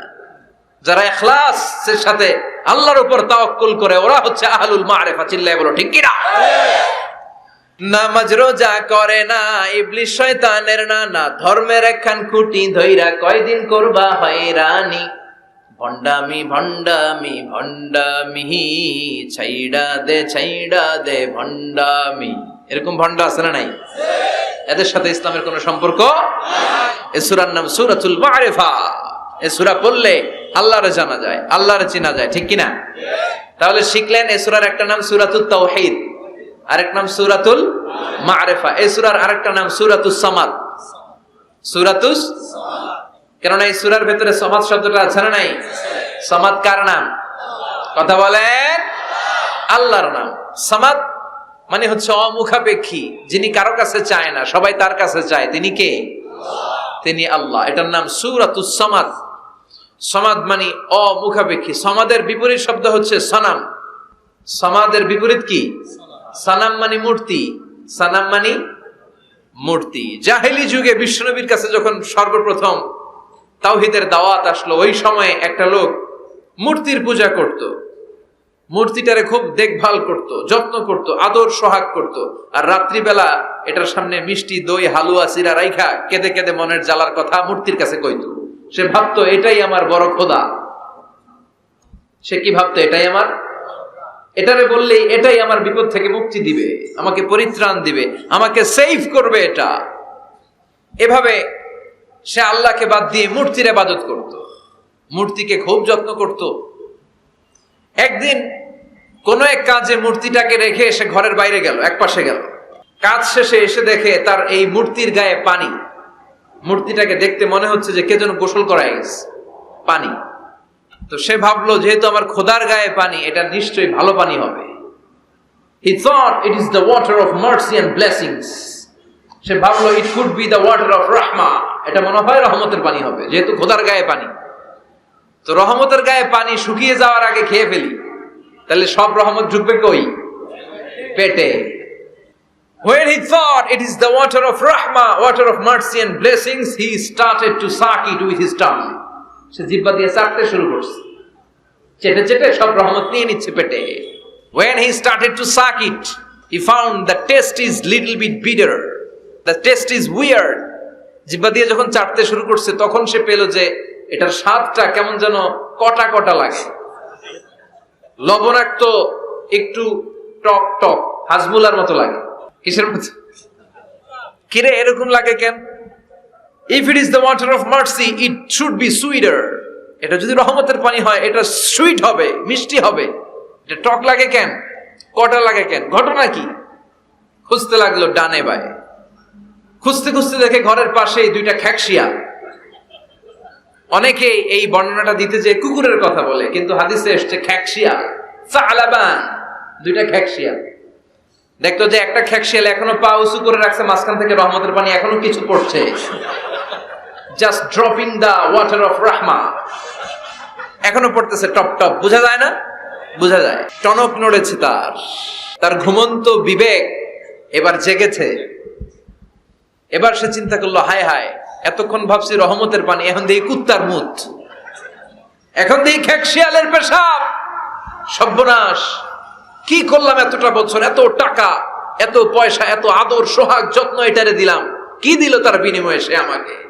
যে একটা খ্যাকশিয়ালের পেশাব থেকে, কুকুরের পেশাব থেকে নিজের বাঁচাতে পারে না, সে জাহান্নামের আগুন থেকে কিয়ামতের দিন আমারে কেমনে বাঁচাবে? রাগের চোটে খোদারে ধরে দিছে আসা। খোদারে ধরে কি করছে? এক আসারে খোদার হাত পাও নাই, ভাঙ্গা খোদারে নিয়া দৌড়ে দৌড়ে বিশ্বনবীর কাছে এসেছে। এসে বলল, আব্দুল্লাহর বেটা মোহাম্মদ, এতদিন ভাবছি এটা খোদা, এখন দেখি হুদা। হুদা হুদা এটার পিছনে ঘুরছি, এটার কোনো পাওয়ার নাই, সব পাওয়ার আছে একজনের। চিল্লায় বলো, তিনি কে? ঝিনুকের ভেতর লুকিয়ে থাকে যেমন মতি, ঝিনুকের ভেতর লুকিয়ে থাকে যেমন মতি, কালমা শাহাদাতে আছে আল্লাহর জ্যোতি, কালমা শাহাদাতে আছে আল্লাহর জ্যোতি। পড়েন পড়েন। ঝিনুকের ভেতর লুকিয়ে থাকে যেমন মতি, ঝিনুকের ভেতর লুকিয়ে থাকে যেমন মতি, কালমা শাহাদাতে আছে আল্লাহর জ্যোতি, কালমা শাহাদাতে আছে আল্লাহর জ্যোতি। সুবহানাল্লাহ পড়েন। এসে বলে আব্দুল্লাহর বেটা মোহাম্মদ, ভাবছিলাম খোদা, এখন দেখি হুদা, আর এটারে ডাকতে চাই না, তুমি আমারে পড়ায় দাও লা ইলাহা মুহাম্মাদুর রাসূলুল্লাহ। কালিমা পড়ে মুসলমান হয়ে গিয়েছে। সুবহানাল্লাহ পড়েন। এজন্য এই সূরার একটা নাম হচ্ছে সূরাতুস সামাদ। তাহলে পাইলাম সূরাতুত তাওহীদ, পাইলাম সূরাতুল মারিফা, পাইলাম সূরাতুস। সুবহানাল্লাহ পড়েন। এই সূরাটা বিশ্বনবী সাল্লাল্লাহু আলাইহি ওয়াসাল্লাম প্রতিদিন ফজরের নামাজের সুন্নত যে 2 রাকাত, ফজরের সালাতের সুন্নত 2 রাকাত পড়ি না আমরা, 2 রাকাতে বিশ্বনবী পড়তেন। মাগরিবের 2 রাকাত সুন্নতের মধ্যে এই সূরাটা পড়তেন। বেতেরের 3 রাকাতের শেষ রাকাতে বিশ্বনবী সূরাতুল ইখলাসটা পড়তেন। আবার তাওয়াফ করার পরে যারা হজ উমরা করছেন, তাওয়াফ করা লাগে না? কয়টা? 7টা। 7টা তাওয়াফে একটা তাওয়াফ হয়। 7টা রাউন্ড দিলে, টার্ন দিলে 7 টার্নস মেক এ তাওয়াফ। 7টা টার্ন দিবেন আপনি, তখন একটা তাওয়াফ হয়। এই ইবাদতটা শুধু মক্কাতুল মুকাররমাতে করা যায়, আর পৃথিবীর কোথাও করা যায়? তাওয়াফ। প্রতিদিন 120টা রহমত নাজিল হয় কাবা ঘরে। সিত্তুনা লিত-তাইফিন, 60টা তাওয়াফকারীদের জন্য। 40 লিল মুসাল্লিন, 40টা যারা কাবা ঘরে নামাজ পড়ে তাদের জন্য। ওয়াল 20 লিন-নাযিরিনা ইলাল কাবা, বাকি 20টা যারা নামাজও পড়ে না, তাওয়াফও করে না, শুধু কাবার দিকে দু চোখ মেলে তাকিয়ে থাকে, তাদের উপর প্রতিনিয়ত 20টা রহমত নাজিল হতে থাকে। প্রতিদিন 120টা রহমত নাজিল হয় কাবাকে কেন্দ্র করে। সুবহানাল্লাহ। বাড়িতে গিয়া চিৎকার করে আল্লাহু আকবার। এই 7 তাওয়াফ করার পরে 2 রাকাত নামাজ পড়া সুন্নাত, জানেন? জানা না থাকলে জেনে রাখেন, হজে যেদিন যাবেন কাজে লাগবে, উমরা করতে গেলেও লাগবে। 7 তাওয়াফ করে 2 রাকাত সালাত পড়তে হয়। এই 2 রাকাতের প্রথম রাকাতে বিশ্বনবী পড়তেন সূরাতুল কাফিরুন, কুল ইয়া আইয়ুহাল লা আ'বুদু মা, আর দ্বিতীয় রাকাতে পড়তেন সূরাতুল ইখলাস। সুবহানাল্লাহ পড়েন। আবার বিশ্বনবী এই সূরাকে বলেছেন সুলুসুল কোরআন, কোরআনের 3 ভাগের 1 ভাগ। একবার কেউ যদি তাজবিদের সাথে সূরাতুল ইখলাস তেলাওয়াত করে, রব্বুল আলামিন তার আমলনামায় 10 পারা কোরআন তেলাওয়াতের সওয়াব দিয়ে দিবে। 2 বার তেলাওয়াত করলে 20 পারার সওয়াব দেয়া হবে। 3 বার যদি কেউ এই ছোট্ট সূরাটা কেবলমাত্র 3 বার তেলাওয়াত করে, পুরো কোরআন খতমের সওয়াব আমলনামায় দিবে কে? ফজিলত কম না বেশি? টের পাচ্ছেন তো ফজিলতটা? 3 বার পড়লে পুরো কোরআন কভার। কোন কোন মুহাদ্দিসিন বলেছেন না, বিশ্বনবী সুলুসুল কোরআন দ্বারা 1/3 অফ দ্য বুক দ্বারা এটা বুঝায় নাই। বিশ্বনবী বুঝিয়েছেন পুরো কোরআনটাকে যদি প্রেসাইজ করা হয়, কনসাইজ করা হয়, যে হুজুর পুরো কোরআনের সব কথাগুলোর আপনি প্রেসাইজ করে 3 শব্দে আমারে বলেন যে পুরো কোরআন আল্লাহ কি বলেছে, তাহলে আমি বলবো কোরআনে আল্লাহ আপনাকে বলেছে তাওহীদের কথা, বলেছে রিসালাতের কথা, আর বলেছে আখিরাতের কথা। তাহলে পুরো কোরআনের মৌলিক কথা 3টা। 1 নাম্বার তাওহীদ, 2 নাম্বার রিসালাত, 3 নাম্বার সবাই বলেন 1 নাম্বার, 2 নাম্বার, 3 নাম্বার।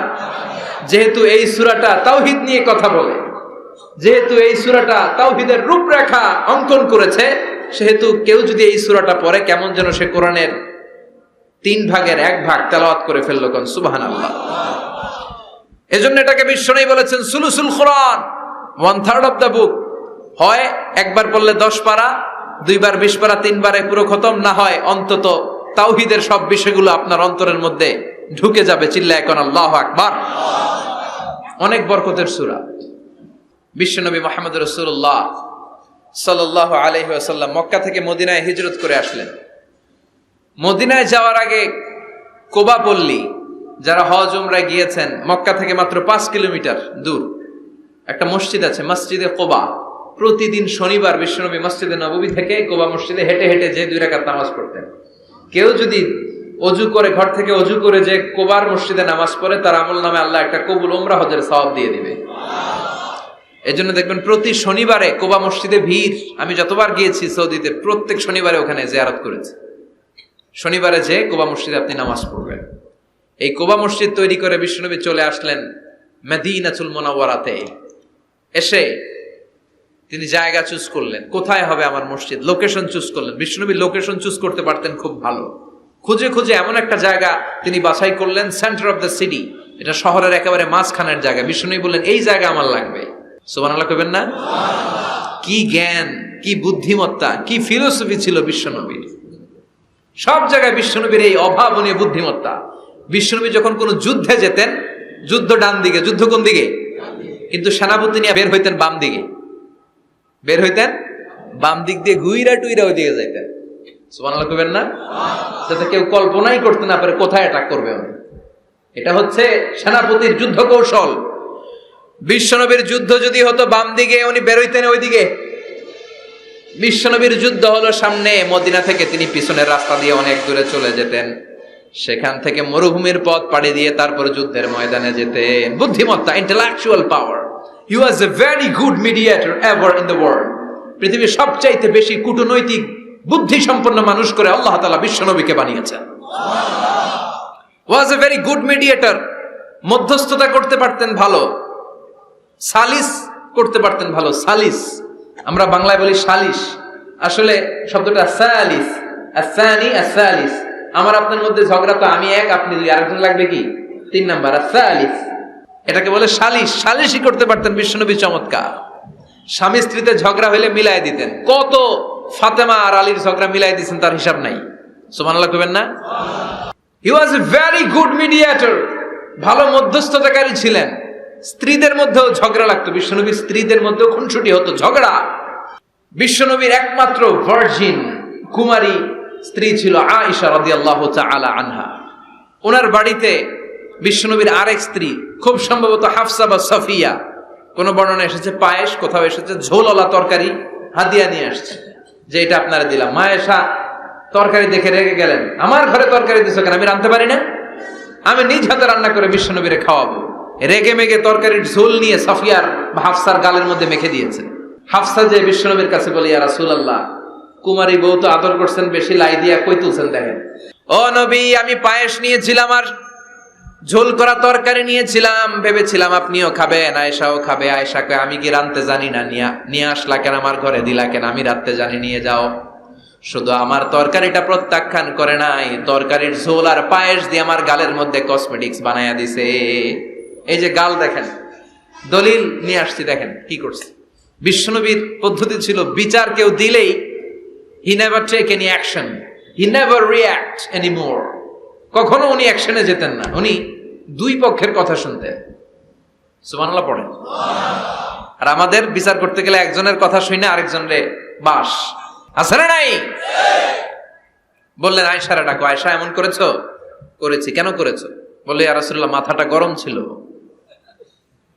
নিজেকে সামলাতে পারিনি গো নবী, সামলাতে পারিনি, আমি ভুল করেছি, আমি স্বীকার করলাম, মাফ করে দেন। বিশ্বনবী বললেন, এবার ঠিক আছে, দুজনের কথা আমি শুনেছি, এবার আমার জাজমেন্ট হচ্ছে কিসাস, মানে যেমন করেছো তেমন, গুতা মারলে গুতা, ঘুষি মারলে ঘুষি, আঘাত করলে আঘাত, ঠিক কিনা? হাফসাকে তুমি যেমনি ঝোল মাখিয়ে দিয়েছো, হাফসা তুমিও বাটি থেকে ঝোল নিয়ে আয়েশার গালে পলিশ করে দাও। হাফসাও সুযোগ পাইয়া ঝোল নিয়ে মাইখা দিছে। এবার দুইজনের গালে কসমেটিক্স। বিশ্বনবী মুচকি হাসলেন, আরশের উপর থেকে খুশি হয়ে গেল কে? আল্লাহ। এটা হচ্ছে বিশ্বনবীর বিচার করার বুদ্ধিমত্তা। হি ওয়াজ এ ভেরি গুড মিডিয়েটর। ঝগড়া লাগলেই, বুখারীতে একটা চ্যাপ্টার আছে, চ্যাপ্টারের নাম হচ্ছে ইযহাবু বিনা নুসলিহ বাইনাহুম। চ্যাপ্টারের নাম আমাকে নিয়ে চলো, আমি মিলাইয়া দিব। চ্যাপ্টারের নাম কি? আমাকে নিয়ে যাও, আমি মিলাইয়া দিয়ে আসবো। কত জায়গায় যে বিশ্বনবী যে মিলাইয়া দিয়ে আসতেন। মক্কা থেকে তিনি যখন মদিনায় এসছেন, মদিনার দুইটা গোত্র ছিল, আউস আর খাজরাজ। এদের এই দুই গোত্রের মধ্যে 100 বছরের মারামারি, 120 বছরের যুদ্ধ, কেউ থামাতে পারে না। থামাতে পারবে কি করে? বাবা যখন মারা যায়, ছেলেরা বলতো, আমারে মারছিল, তোরাও মারবি। কেউ যখন ইন্তেকাল করে ওসিয়ত করে যেত, আমারে কোপাইছে, তোরাও কোপাবি, কোপায়া সাইজ করে ফেলবি। তো সবাই সবার রাগ আর ঝাল মেটানোর জন্য এরকম ছেলে মেয়েদেরকে ওসিয়ত করে যেত যে এই যুদ্ধ যেন বন্ধ না হয়, আমার প্রতিশোধ তুই নিবি বাবা। এরকম ডাকাইতে ছিল, কাছে না নাই? দাও দাও করে আগুন শুধু জ্বালাতে চায়। 120 বছরের যুদ্ধ কেউ থামাতে পারে না। বিশ্বনবী মক্কা থেকে মদিনায় হিজরত করলেন, মদিনায় যে উভয় পক্ষরে নিয়ে বসলেন, উভয় পক্ষের সব কথা শুনলেন। এরপরে কথা শোনার পরে মাত্র 7 দিনের ব্যবধানে বিশ্বনবী 120 বছরের যুদ্ধ মিটায় দিলেন। এতদিন পর্যন্ত নিয়ম ছিল আউসের কেউ খাজরাজের কোনো মেয়ে বিয়ে করে না, খাজরাজের কোনো ছেলে আউস থেকে মেয়ে নেয় না। ওদের আনন্দ ওদের মতো, এদের আনন্দ এদের মতো। এই মিলিয়ে দেওয়ার পর থেকে আউস আর খাজরাজের মধ্যে বিয়ে করানোর ধুম পড়ে গেল। এরা কুরবানির গোশত নিয়ে আউসের এরা খাজরাজের বাড়িতে দিয়ে আসে, খাজরাজের এরা আবার উট জবাই করলে বড় রান দিয়ে আসে আউসের কাছে। সুবহানাল্লাহ পড়ে। বিশ্বনবী ছিলেন গুড মিডিয়েটর। তিনি মদিনায় লোকেশন খুঁজতেছেন, কোথায় হবে আমার মসজিদ নববী, যেটা হবে আমার ক্যান্টনমেন্ট, যেটা হবে আমার গণভবন, যেটা হবে আমার বাসভবন, যেখান থেকে আমি মিলিটারি সোলজার পাঠাবো অ্যাটাক করার জন্য, যেখানে হবে আমার জেলখানা, যেখানে হবে আল্লাহর কাছে সেজদা দেয়া জিকির করার জায়গা। চিল্লা এখন ঠিক কিনা? এখন মসজিদগুলোরে আমরা মনে করছি শুধু ইবাদতের জায়গা, এই মসজিদ কেন্দ্রিক সব হতে হবে। আপনি গোটা বিশ্বে দেখেন, বাংলাদেশের ছোট্ট একটা চিপার মধ্যে একটা মসজিদ দাঁড় করায় ফেলছে। মসজিদ হবে অনেক বড় এরিয়া নিয়ে, পার্কিং লট থাকবে বড় বড়। মসজিদের একতলায় থাকবে কমিউনিটি সেন্টার, এক জায়গায় থাকবে হিজামা সেন্টার, এক জায়গায় থাকবে রুকিয়া সেন্টার, আরেক জায়গায় খতিব সাহেব সোশ্যাল কাউন্সিলিং করবে। যুবকদের কি সমস্যা, নারীদের কি সমস্যা, বিধবাদের কি সমস্যা, কার কি মাসালা জানার আছে, লিগ্যাল অপিনিয়ন জানার আছে, খতিব সাহেব সোশ্যাল কাউন্সিলিং করবে। চিল্লা এখন ঠিক কিনা? এইভাবে গোটা বিশ্বব্যাপী মসজিদ কেন্দ্রিক কাজ হয়। এদেশে মসজিদে শুধু নামাজ, আর কিছু নাই। বিশ্বনবী লোকেশন তালাশ করতেছেন, কোথায় বানানো যায় মসজিদ নববী। খুঁজতে খুঁজতে এমন জায়গা বিশ্বনবী চয়েস করলো, ওটা ছিল ছাগল ঘোড়া এগুলোর আস্তাবল, কিছু জায়গায় খেজুর গাছের ভাঙ্গা ক্ষেত, আর কিছু জায়গায় কাফির মুশরিকদের কবরস্থান। এখন এই জায়গায় মসজিদ করা তো কঠিন। বিশ্বনবী বললেন, না, আমার নজর এক জায়গায় যদি পড়ে ওইখান থেকে আমি ফিরাই না সহজে, ট্রাই করো, এটাই আমার লাগবে মসজিদে নববী। বিশ্বনবী বললেন, ছাগল গরুর আস্তাবলকে সমান করো, খেজুর গাছ ভাঙ্গা যেগুলো আছে খেজুর গাছগুলোরে কেটে ফেলো, কাফের মুশরিকদের যত কবরস্থান আছে কবরস্থান থেকে হাড্ডি গুড্ডি এখান থেকে নিয়ে অন্য জায়গায় দাফন করো। সুবহানাল্লাহ। মসজিদে নববী শুরু হয়ে গেল। নিজ হাতে পাথর কেটে কেটে তিনি মসজিদে নববী বানালেন। আর এর আগে যেটা বানায় আসছে ওটার নাম মসজিদে কুবা। ওটার নাম কি? আপনাদের এলাকায় অনেক জায়গায় আছে না মসজিদে কুবা? কুমিল্লাতে একটা আছে, আছে না? 2 জায়গায়। এই মসজিদে কুবাতে বিশ্বনবী সাল্লাল্লাহু আলাইহি ওয়াসাল্লাম এক সাহাবাকে ইমাম বানায় দিয়ে আসলেন। উনি ইমামতি করে ওই মসজিদে, আর বিশ্বনবী ইমামতি করে মসজিদ নববীতে। মসজিদে কুবার যে ইমাম, তিনি প্রতি রাকাতে জাহারি কেরাতে মানে মাগরিব এশার ফজরের সালাতে প্রত্যেক রাকাতে সূরা ফাতিহার পরেই এই সূরা ইখলাস পড়ে। শুনতেছেন?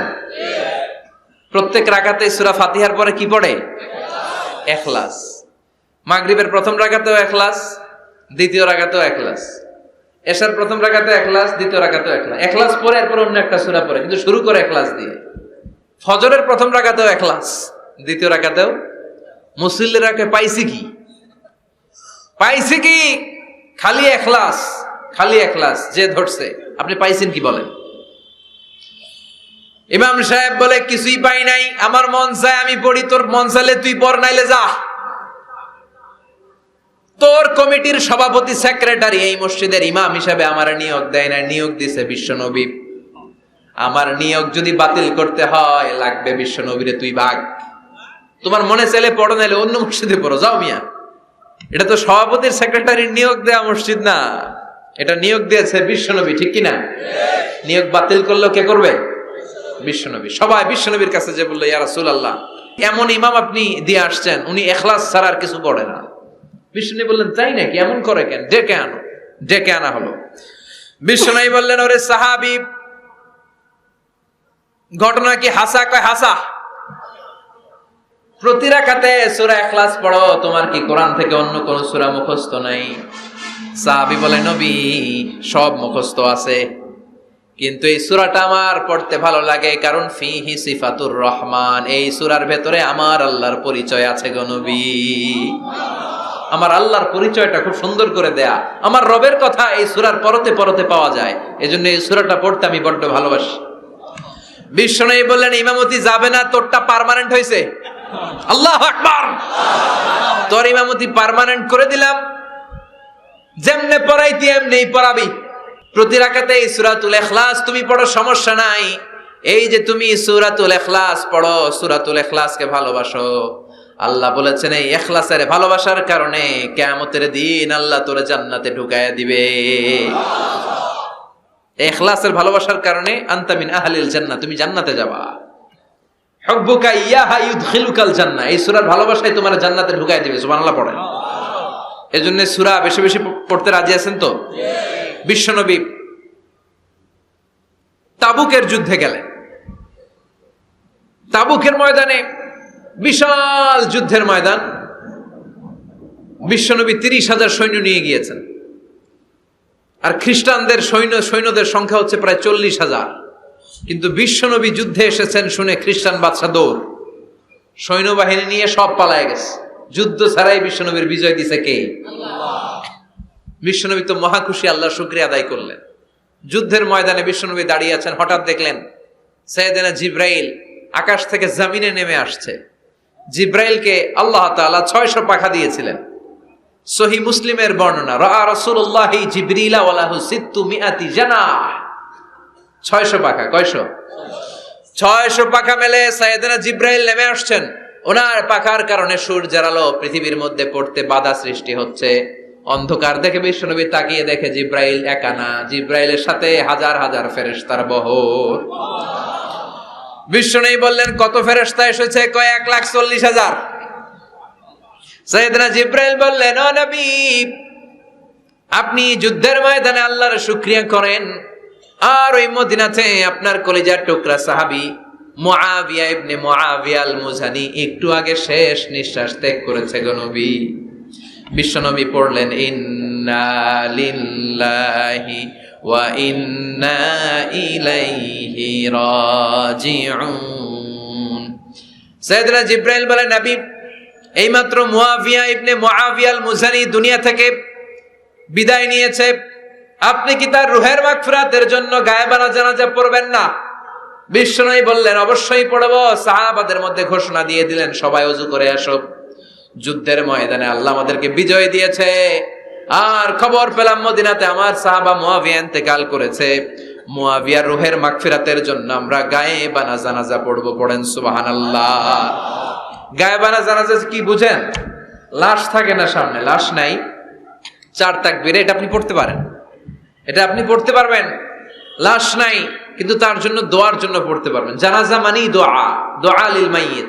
4টা তাকবীর আপনি অনেক দোয়া করছেন এই মরা লাশের জন্য, এটা তো অর্থ তো বুঝে না, এই জন্য জানাজার পরে আবার হাত তুলে দোয়া করা লাগে আমাদের, কারণ কি দোয়া করছে এটা বুঝি নাই। বুঝলে কিন্তু আর লাগতো না, ঠিক কিনা? বিশ্বনবী সাহাবাদের নিয়ে দাঁড়ালেন, লম্বা লম্বা কাতার হলো। সাহাবীদের কাতারের শেষে সাইয়েদনা জিব্রাইল 1,40,000 ফেরেশতাদেরকে নিয়ে জানাজায় শরীক হলেন। বিশ্বনবী 4 তাকবীর দিয়ে জানাজা পড়লেন, আল্লাহু আকবার, আল্লাহু আকবার, আল্লাহু আকবার, আল্লাহু আকবার। 4টা তাকবীরের মধ্য দিয়ে জানাজা শেষ করলেন। বিশ্বনবী তাকিয়ে দেখে সাহাবাদের পেছনে 1,40,000 ফেরেশতা দাঁড়িয়ে জানাজায় শরীক হয়েছে। বিশ্বনবী বললেন, জিব্রাইল, কোনদিন তো এত ফেরেশতা নিয়ে কারো জানাজায় শরীক হতে দেখি নাই। ঘটনা কি? কি এমন আমল ছিল আমার মুআবিয়ার, যে আমলের কারণে মুআবিয়ার নামটা আল্লাহর আরশে চলে গিয়েছে? 1,40,000 ফেরেশতার বহর নিয়ে তুমি জানাজায় শরীক হয়েছো। কি এমন গোপন আমল ছিল আমার মুআবিয়ার, আমারে বলো। সাইয়েদনা জিব্রাইল বললেন, নবী, আপনার মুআবিয়া বিশেষ একটা আমল করত। বিশ্বনবী বললেন, কি সেটা? সাইয়েদনা জিব্রাইল বলে, আপনার এই সাহাবী কাইমান আও কাঈদান, জালিসান আও মাশিয়ান, উঠতে বসতে চলতে ফিরতে সব সময় আপনার এই সাহাবী পড়তে থাকতো, কুল হুয়াল্লাহু আহাদ, আল্লাহুস সামাদ, লাম ইয়ালিদ ওয়া লাম ইউলাদ ওয়া লাম ইয়াকুল লাহু কুফুয়ান আহাদ। পড়েন সুবহানাল্লাহ। উঠতে বসতে চলতে ফিরতে সব সময় এই সাহাবীর একটা অভ্যেস ছিল, উনি কুল হুয়াল্লাহু আহাদের উপর আমল করত, বেশি বেশি সূরাতুল ইখলাস পড়তো। পড়তে রাজি আছেন? আজ থেকে বেশি বেশি সূরাতুল ইখলাসের উপর আমল বাড়ানোর দরকার আছে না নাই? বিশ্বনবী প্রতিদিন সকালবেলা সন্ধ্যাবেলা ওয়া ইনদামা ইয়াযহাব ইলা ফিরাশি, আর রাতে যখন বেডে ঘুমাতে যেতেন হাত দুইটা এরকম করতেন, করে তিনি সূরাতুল ইখলাস পড়তেন, সূরাতুল ফালাক পড়তেন, সূরাতুন নাস পড়তেন, এই তিনটা সূরা পড়তেন। এই তিনটা সূরাকে একসাথে বলে তিন কুল। কি বলে? কুল আস-সালাসা, কারণ এই তিনটা সূরার শুরুতে কুল আছে না নাই? তিন কুল পড়ে বিশ্বনবী হাতের মধ্যে ফু দিতেন। ফু দিয়ে মাথা থেকে শুরু করে মুছতে মুছতে মুছতে মুছতে পা পর্যন্ত মুছতেন, হাত মুছতেন, সারা দেহের যতটুকু সম্ভব বিশ্বনবী সারা দেহের মধ্যে এই তিন কুল পড়া হাত দুইটা দিয়ে সারা দেহের মধ্যে বিশ্বনবী হাত বুলিয়ে দিতেন, মেসেজ করে দিতেন সুবহানাল্লাহ। সকালে সন্ধ্যায় আর রাতের বেলা বিছানায় গেলে। এটা protection from all the bad আইস। যত হিংসুক চক্ষু আছে, যত ভূত প্রেতনি আর শয়তানের অনিষ্ট আছে, সব থেকে আপনাকে রক্ষা করবে কে? আল্লাহ। এজন্য প্রতিদিন এগুলো পড়বেন। কি কি পড়বেন? এরকম হাত দুইটা মিলায়া সূরা ইখলাস, সূরা ফালাক, সূরা নাস, তিনটার বলে একসাথে তিন কুল। কি বলে? আজকে থেকে এটার আমল করা যাবে। মা আয়েশা যখন অসুস্থ হতেন বিশ্বনবীর কাছে যে বললেই বিশ্বনবী বলতেন, আয়েশা হাত দুইটার একসাথে করো, সূরা ফালাক পড়ো, ইখলাস পড়ো, নাস পড়ো, ফু দাও আর সারা দেহে মেসেজ করো। সুবহানাল্লাহ পড়েন। বিশ্বনবী একবার সেজদায় আছেন। কিসে আছেন? চিল্লা এখন। সেজদা অবস্থায় লাদাগাতহু আকরাব, একটা বিচ্ছু পোকা এসে বিশ্বনবীর হাতের মধ্যে কামড় দিয়েছে। বিচ্ছু কামড় দিলে খুব আরাম লাগে না? হ্যাঁ, বিষাক্ত, পয়জনাস, ভেনামাস। বিশ্বনবী ব্যথা পাচ্ছেন, প্রচন্ড ব্যথায় বিশ্বনবী অস্থির। বিশ্বনবী বললেন, লাআনাতুল্লাহি আলাল আকরাব, এই বিচ্ছুর উপর আল্লাহর লানত। এটা মুসল্লিও চিনে না, নবীও চিনে না, কোন জায়গায় কামড় দিতে হবে এটাও জানে না, কিন্তু কামড় দিয়েছে, ব্যথায় কাতরাচ্ছে। বিশ্বনবী বললেন, লবণের পানি গরম দাও, আঙ্গুলের উপরে ঢালো। লবণের পানি গরম দিয়ে আঙ্গুলের উপরে ঢালতে শুরু করে দিল। বিশ্বনবী পড়তে আরম্ভ করলো, কুল হুয়াল্লাহু আহাদ আল্লাহুস সামাদ লাম ইয়ালিদ ওয়া লাম ইউলাদ ওয়া লাম ইয়াকুল লাহু কুফুয়ান আহাদ। পড়েন সুবহানাল্লাহ। এজন্য ব্যথা পেলে, সাপে কামড়ালে, বিচ্ছু কামড়ালে, বল্লা কামড়ালে, মধুপোকা কামড়ালে কি করবেন? সূরা ইখলাস, সূরা ফালাক, সূরা নাস। আবার বলেন, সূরা ইখলাস, সূরা ফালাক, সূরা পড়ে ফু দিবেন। আর রাত্রিবেলা সকালবেলা ঘুমোতে যাওয়ার আগে হাতের মধ্যে ফুল দিয়ে সারা দেহে মেসেজ। মনে থাকবে না? মাহফিল শেষ, ওয়াজও শেষ, মনে থাকবে তো? আল্লাহ বললেন, কুল হুয়াল্লাহু আহাদ। নবী আপনি বলেন, আল্লাহ একজন, এক এবং অদ্বিতীয়। আমাদের আল্লাহ কয়জন? একজন হওয়াতে আমাদের জন্য লাভ না লস? কেমনে লাভ? তিনজন চারজন হইলে কইতাম আমগো আল্লাহ 60 জন। হ্যাঁ, তিনজন হইলে তিন রকম বলতো, একজনের খুশি করে পারি না। তিনজন হইলে ঝামেলা আছে না নাই? আল্লাহ যদি দুইজন হতো কি হতো? একজন বলতো, এতদিন তুমি তোমার মন মতো মহাবিশ্বের সব কিছু পরিচালনা করেছো, আজকে থেকে আমি আমার মন মতো করবো। ঝামেলা আছে না নাই? এতদিন দুনিয়ার মানুষগুলো পায়ে ভর দিয়ে হাঁটতো, হাত দিয়ে খেত, এখন থেকে যতগুলা মানুষ আসবে সব হাতে চলবে আর পা দিয়ে খাবে। আছে না নাই? এতদিন যাবত মেয়েরা গর্ভধারণ করতো তোমার নিয়মে, ছেলেরা কামাই করতো, এখন থেকে পুরুষরা গর্ভধারণ করবে, মেয়েরা কামাই করবে। আছে না নাই? এতদিন তুমি পূর্ব দিক থেকে সূর্য উঠিয়েছো, পশ্চিম দিকে অস্ত দিয়েছো, কালকে থেকে আমার নিয়মে পশ্চিম দিক থেকে সূর্য উঠাবো আমি, পূর্ব দিকে অস্ত যাবে। কিলাকিলি আছে না নাই? দুইজনের মধ্যে যদি সংলাপ সমঝোতা না হইতো মারামারি আছে না? এজন্য আল্লাহ বলেন, লাউ কানা ফীহিমা আলিহাতুন ইল্লাল্লাহু লাফাসাদাতা। মহাবিশ্বে আল্লাহ একজন না হয়ে যদি একাধিক হতো, মহাবিশ্বটা মুহূর্তের মধ্যে ধ্বংস হয়ে যেত। ঠিক কি না? এজন্য আল্লাহ একজন হওয়াতে আমাদের লাভ হয়েছে। তিনজন হইলে তিন রকম কথা কইতো। ঠিক কি না? একজন বলতো, আমারে বেশি ডাকস না কেন, ওরে ডাকস কেন? একজন বলতো, ওরে ডাকস, আমারে ডাকস না কেন? ওর জিকির করলি, আমার নামের জিকির করলি না কেন? ওরে খুশি করতে চাস, আমারে করস না কেন? ভেজাল হইতো না? এখন একজন, মারলেও আসি, কাটলেও আসি, বাঁচলেও আসি, একজন। সুবহানাল্লাহ পড়েন। এটা সহজ হয়ে গেছে। এজন্য আল্লাহ বললেন, কুল হুয়াল্লাহু। সবাই বলেন কুল হুয়াল্লাহু আহাদ, মানে এক বা একক। আল্লাহর কোনো শরীক নাই, তার কোনো সাথী নাই, তার কোনো বন্ধু নাই, তার কোনো বাবা নাই, তার কোনো পিতা নাই, তিনি হলেন আহাদ। আহাদ হচ্ছে আল্লাহর চমৎকার একটা নাম। সাইয়েদনা বেলাল রাদিয়াল্লাহু তাআলা আনহুকে ঈমান আনার জন্য অত্যাচার শুরু করা হলো। এমন কোন মাইর নাই তারা দেয়া হয় না, পিটিয়ে পিটিয়ে রক্তাক্ত করে জমিনে ফেলে রাখা হতো, পিটিয়ে গোশত হাড্ডি থেতলে ফেলা হতো। প্রচন্ড মরুভূমির গরম বালুর মধ্যে ওনাকে শুইয়ে রেখে পেটের উপরে পাথর চাপা দেয়া হতো, বলতো এবার জিকির কর লা ইলাহা ইল্লাল্লাহ। বেলাল আর জিকির করতে পারে না, লা ইলাহা ইল্লাল্লাহ শ্বাস বের হয় না, শ্বাস যেটা ঢুকায় বের করতে পারে না, শ্বাস নিতে পারে না, লা ইলাহার আওয়াজ আর মুখ দিয়ে বের হয় না। এবার বেলাল ছোট্ট করে আল্লাহর ডাকে পড়ে আহাদ। কি পড়ে? আরো জোরে পড়েন। এজন্য আল্লাহ বললেন কুল হুয়াল্লাহু আহাদ, তিনি এমন আল্লাহ, তিনি হলেন আহাদ। আহাদ ছিল বেলালের জিকির, ঠিক কিনা? এখন আজান আছে কিন্তু বেলালের রূহ নাই, মানুষ আছে কিন্তু সেই ঈমান নাই। চিল্লা এখন ঠিক কিনা?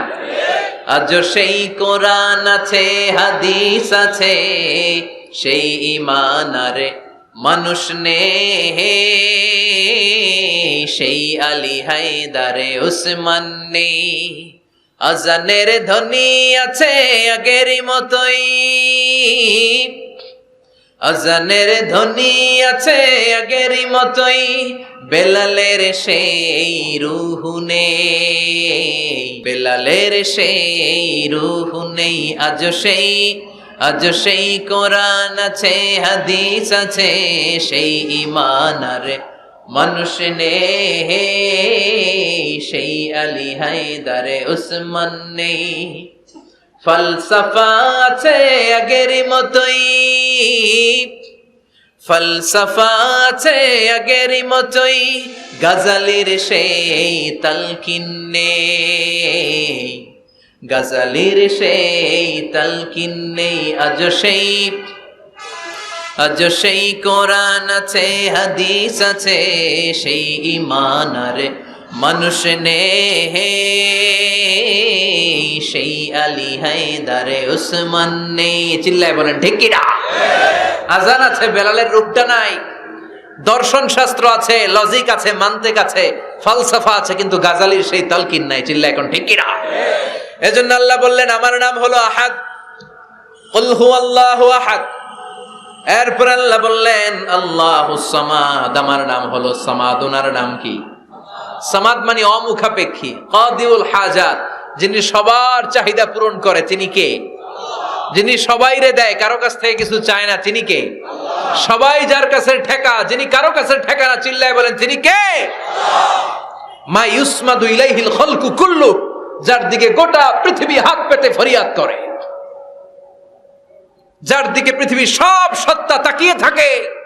তিনি রহমতের বারিধারা নাজিল করলে, তিনি রিজিক দিলে আমাদের বেঁচে থাকা সম্ভব। তিনি ছাড়া কেউ আমাদের রিজিকের যোগান দিতে পারে না। তার নাম কি? আল্লাহ ডেকে বলে গোলাম লাউ আন্না আউওয়ালাকুম ওয়া আখিরাকুম ওয়া ইনসাকুম ওয়া জিন্নাকুম, তোমাদের শুরু থেকে শেষ পর্যন্ত, আদম থেকে শেষ পর্যন্ত যত লক্ষ কোটি মানুষ দুনিয়ায় আসবে, সবগুলো মানুষ বিশাল এক মরু প্রান্তরে দাঁড়িয়ে যদি আমি আল্লাহর কাছে চাইতে শুরু করে দাও, সবাই যদি আল্লাহর কাছে মনের সব চাওয়াগুলো বলে, আল্লাহ আমারে বাড়ি দাও, আমারে গাড়ি দাও, নারী দাও, এটা দাও, ওটা দাও, আমারে সব দাও, আল্লাহ সবাইকে সব যদি দান করে দেয়, আল্লাহর ক্ষমতার 1 ইঞ্চিও কমবে না, আল্লাহর ধনভাণ্ডারের 1 ইঞ্চিও ঘাটতি হবে না। সুবহানাল্লাহ পড়ে। এজন্য কেউ যেটা পারে না, পারে কে? আমাদের যার যা দরকার আল্লাহ যদি সবাইরে সব দিয়ে দেয়, ওনার ভান্ডারের কিছু কমতি হবে? এজন্য ওনার নাম সামাদ। সবাই ওনার কাছে হাত পাতে। উনি হাত পাতে কার কাছে? কথা কন। সবাই ওনার কাছে ঠেকা, উনি ঠেকা কার কাছে? এজন্য আল্লাহ বললেন কুল হুয়াল্লাহু আহাদ, আল্লাহুস সামাদ, লাম ইয়ালিদ ওয়া লাম ইউলাদ ওয়া লাম ইয়াকুল লাহু কুফুয়ান আহাদ। লাম ইয়ালিদ ওয়া লাম ইউলাদ, তিনি জন্ম দেয়ও নাই, জন্ম নেয়ও নাই। সুবহানাল্লাহ পড়েন। আমার বাবা আছে না? আপনার বাবা আছে না? আল্লাহর বাবা আছে? সুবহানাল্লাহ পড়েন। আমাদের ছেলে মেয়ে হয় না? আমাদের কারো ছেলে হয়, কারো মেয়ে হয়। আল্লাহর ছেলে মেয়ে আছে? কথা কন। মক্কার মুশরিকরা বলতো আল মালাইকাতু বানাতুল্লাহ, ফেরেশতারা আল্লাহর মাইয়া। কি কইতো? ফেরেশতারা আল্লাহর মেয়ে। আর বলতো সাইয়েদনা উযাইর আলাইহিস সালাম আল্লাহর ছেলে, সাইয়েদনা ঈসা আলাইহিস সালাম আল্লাহর ছেলে, ফেরেশতারা হলো আল্লাহর মেয়ে। আল্লাহ বলে ভুল বললি, লাম ইয়ালিদ ওয়া লাম ইউলাদ। সুবহানাল্লাহ। তার কোনো নসবনামা নাই, আমাদের নসবনামা আছে। আমার নাম মিজান, বাবার নাম আলী আহমদ, দাদার নাম জাইনুল আবেদিন, তার বাবা মাকরাম, তার বাবা অমুক সমুক, আছে না নাই? আপনার নাম কি? আপনার আব্বার নাম কি? তার বাবার নাম হাসিদ আলী, ওনার বাবার নাম? আপনার আব্বার নাম? হ্যাঁ, মমতাজ উদ্দিন। বাবার নাম কেরামত আলী। দাদার নাম খায়া ফলাইছে, মনে থাকে না আমাদের। বিশ্বনবীর বাবার নাম আব্দুল্লাহ, তার বাবার নাম আব্দুল মুত্তালিব, ওনার বাবার নাম হাশিম, ওনার বাবার নাম কিলাব, মুররা, গালেব, ফেহের, এভাবে যেতে যেতে আদনান, যেতে যেতে ইসমাইল, যেতে যেতে ইব্রাহিম আলাইহিস সালাম, যেতে যেতে শীস, যেতে যেতে আদম আলাইহিস সালাম। এটা বিশ্বনবীর নসবনামা, ঠিক কি না? আমাদের নসবনামা থাকে, আমাদের বংশ পরিক্রমা থাকে। আমার নাম অমুক, বাপের নাম অমুক, দাদার নাম অমুক। তো আল্লাহর নাম আল্লাহ, আল্লাহর বাপের নাম কি? আল্লাহর দাদার নাম আছে? আছে। এজন্য আল্লাহ বললেন লাম ইয়ালিদ ওয়া লাম ইউলাদ ওয়া লাম ইয়াকুল লাহু কুফুয়ান আহাদ। আল্লাহু আকবার। ওয়া লাম ইয়াকুল লাহু কুফুয়ান আহাদ, মহাবিশ্বে তার মতো কেউ নাই, তিনি তার মতো। লাইসা কামিসলিহি শাই, কেউ তার মতো নয়, তিনি তার মতো। সুবহানাল্লাহ। তার মতো ক্ষমতায়, তার মতো শক্তিতে, কুদরতে মহাবিশ্বে দ্বিতীয় কোন সত্তা আছে? সৌন্দর্যে আল্লাহর চেয়ে সুন্দর কেউ আছে? কথা কন। দুনিয়া সুন্দর, মানুষ সুন্দর, আসমান সুন্দর, জমিন সুন্দর, সুন্দরে সুন্দরে পাল্লা, জানি না কত সুন্দর তুমি আল্লাহ, জানি না কত সুন্দর তুমি আল্লাহ। পড়েন, দুনিয়া সুন্দর, মানুষ সুন্দর, আসমান সুন্দর, জমিন সুন্দর, সুন্দরে সুন্দরে পাল্লা, জানি না কত সুন্দর তুমি আল্লাহ, জানি না কত সুন্দর তুমি আল্লাহ। সুবহানাল্লাহ পড়েন। ইন্নাল্লাহ জামিল ইউহিব্বুল জামাল, আল্লাহ নিজে সুন্দর, আল্লাহ সৌন্দর্যকে পছন্দ করেন। মহাবিশ্বে তার সমকক্ষ কেউ নাই, তার মতো সুন্দর কেউ নাই, ঠিক কিনা? জান্নাতে যারা ঢুকবে in the day of judgement, কিয়ামতের দিন জান্নাতীরা আল্লাহকে দেখতে পাবে। ইন্নাকুম সাতারাউনা রাব্বাকুম আয়ানান কামা তারাউনা হাযাল কমার। বিষ্ণুই বলেন, এই যে জলজলে চন্দ্রটা তোমরা যেমনি দেখতে পাও, কিয়ামতের কঠিন ময়দানে বিচার শেষে যারা জান্নাতে যাওয়ার সুযোগ পাবা, তারা চাঁদটা যেমনি দেখো দু চোখ দিয়ে আল্লাহর সেদিন তেমনি দেখতে পাবা। জান্নাতীদেরকে নাজ নেয়ামত সব দেওয়ার পরে আল্লাহ বলবেন, ও জান্নাতীরা, কোরআনে হাদিসে নবীর কাছে আলেমদের মুখে যত নাজ নেয়ামতের কথা শুনেছো সব পাইছো না? সবাই বলবে আল্লাহ পেয়েছি, অনেক মজ মাস্তি করেছি, জান্নাতকে মজা লেলো, জান্নাত তোমারই হ্যাঁ, সব পাইছি আল্লাহ সব। এক জান্নাতি হাত তুলে বলবে আল্লাহ একটা পাই নাই। কি পাস নাই? কয় আপনারাই তো পাই নাই। সুবহানাল্লাহ কইবেন না? আল্লাহ আপনারে পাই নাই। তখন আল্লাহ তাআলা নিজের গোপন সৌন্দর্যকে সেদিন জান্নাতীদের কাছে প্রকাশ করে দিবে। বিশাল এক কনফারেন্স রুমে জান্নাতের ভেতরে লক্ষ লক্ষ নবীদেরকে নিয়ে বসবেন, সবার সামনে থাকবে বিশ্বনবীর সিংহাসন। সুবহানাল্লাহ পড়ে।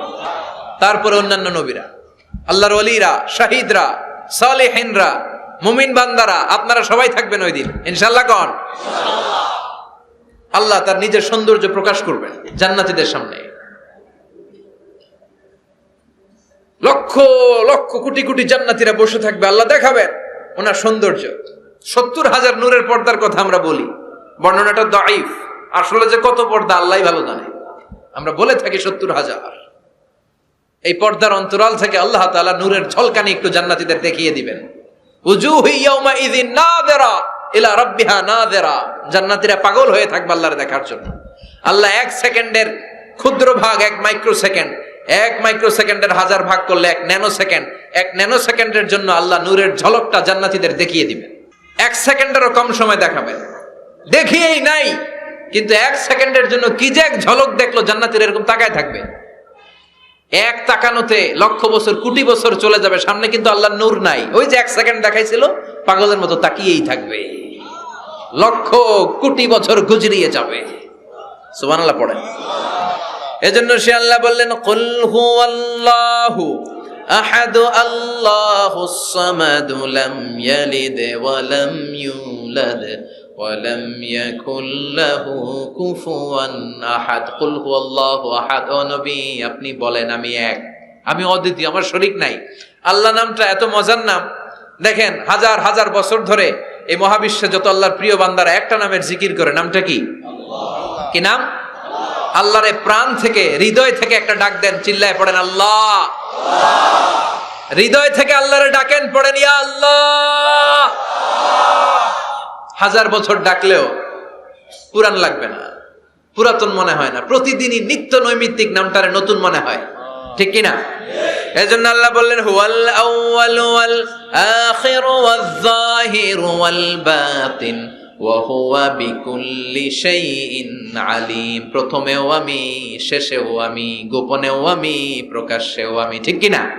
প্রথমে আল্লাহ আল্লাহ, শেষেও আল্লাহ আল্লাহ, আকাশে আল্লাহ আল্লাহ, জমিনে আল্লাহ আল্লাহ। পড়েন, প্রথমে আল্লাহ আল্লাহ, শেষেও আল্লাহ আল্লাহ, আকাশে আল্লাহ আল্লাহ, জমিনে আল্লাহ আল্লাহ। নিখিল জাহান গায়ে গুণগান, তারে নামে গায় আমরাও গাহি তাআলা, হামদে বারি তাআলা, হামদে বারি তাআলা, হামদে বারি তাআলা। সুবহানাল্লাহ পড়েন। তিনি প্রথম, তিনি শেষ, তিনি প্রকাশ্য, তিনি গোপন। এজন্য চাইতে হবে কার কাছে? ওনার নামটা কত সুন্দর দেখেন, আলিফ লাম লাম হা, আল্লাহ। এটার কোন স্ত্রী বচন হয় না, এটার দ্বিবচন হয় না, এটার বহু বচন হয় না। ভগবানের ভগবতী আছে না নাই? ঈশ্বরের ঈশ্বরী, গডের গডেস। কিন্তু আল্লাহর নামের কোনো পরিবর্তন হয়? কি মজার নাম! বিপদে বললেই আমরা জপি। বিপদ যত বেশি হয় আল্লাহর নামের জিকির তত বেশি। আবার বিপদ যখন চলে যায় আল্লাহর নামের জিকিরও বন্ধ হয়ে যায়। এরকম ডাকাত আছে না নাই? ফাইদা রাকিবু ফিল ফুলকি দাআবুল্লাহ মুখলিসিনা লাহুদ্দিন ফালাম্মা নাজ্জাহুম ইলাল বাররি ইযা হুম ইউশরিকুন। আল্লাহ বলেন, আমার কিছু কুলাঙ্গার বান্দা আছে যেগুলো বিপদে পড়লে আমার নামের জিকির করে, বিপদ চলে যায় আমি আল্লাহরে গালি মারে। এরকম ডাকাইত আছে না নাই? ভূমিকম্প, আল্লাহ বাঁচাও, ভূমিকম্প নাই, ধুম্মা চলে ধুম, আছে না নাই? তুফানের মধ্যে পড়লে বলে আল্লাহ আমারে বাঁচাও। বজ্রপাতের মাঝখানে পড়লে আল্লাহর ডাকে, আল্লাহ তুমি আমারে বাঁচাও। বজ্রপাত নাই, আল্লাহও নাই। এরকম ডাকাইত আছে না নাই? এটা হচ্ছে মুনাফিকদের কারবার। মুমিনরা সবসময় জিকির করে একজনের, তিনি কে? এজন্য সূরাতুল ইখলাসের প্রথম আয়াত থেকে শিক্ষা হচ্ছে কুল হুয়াল্লাহু আহাদ।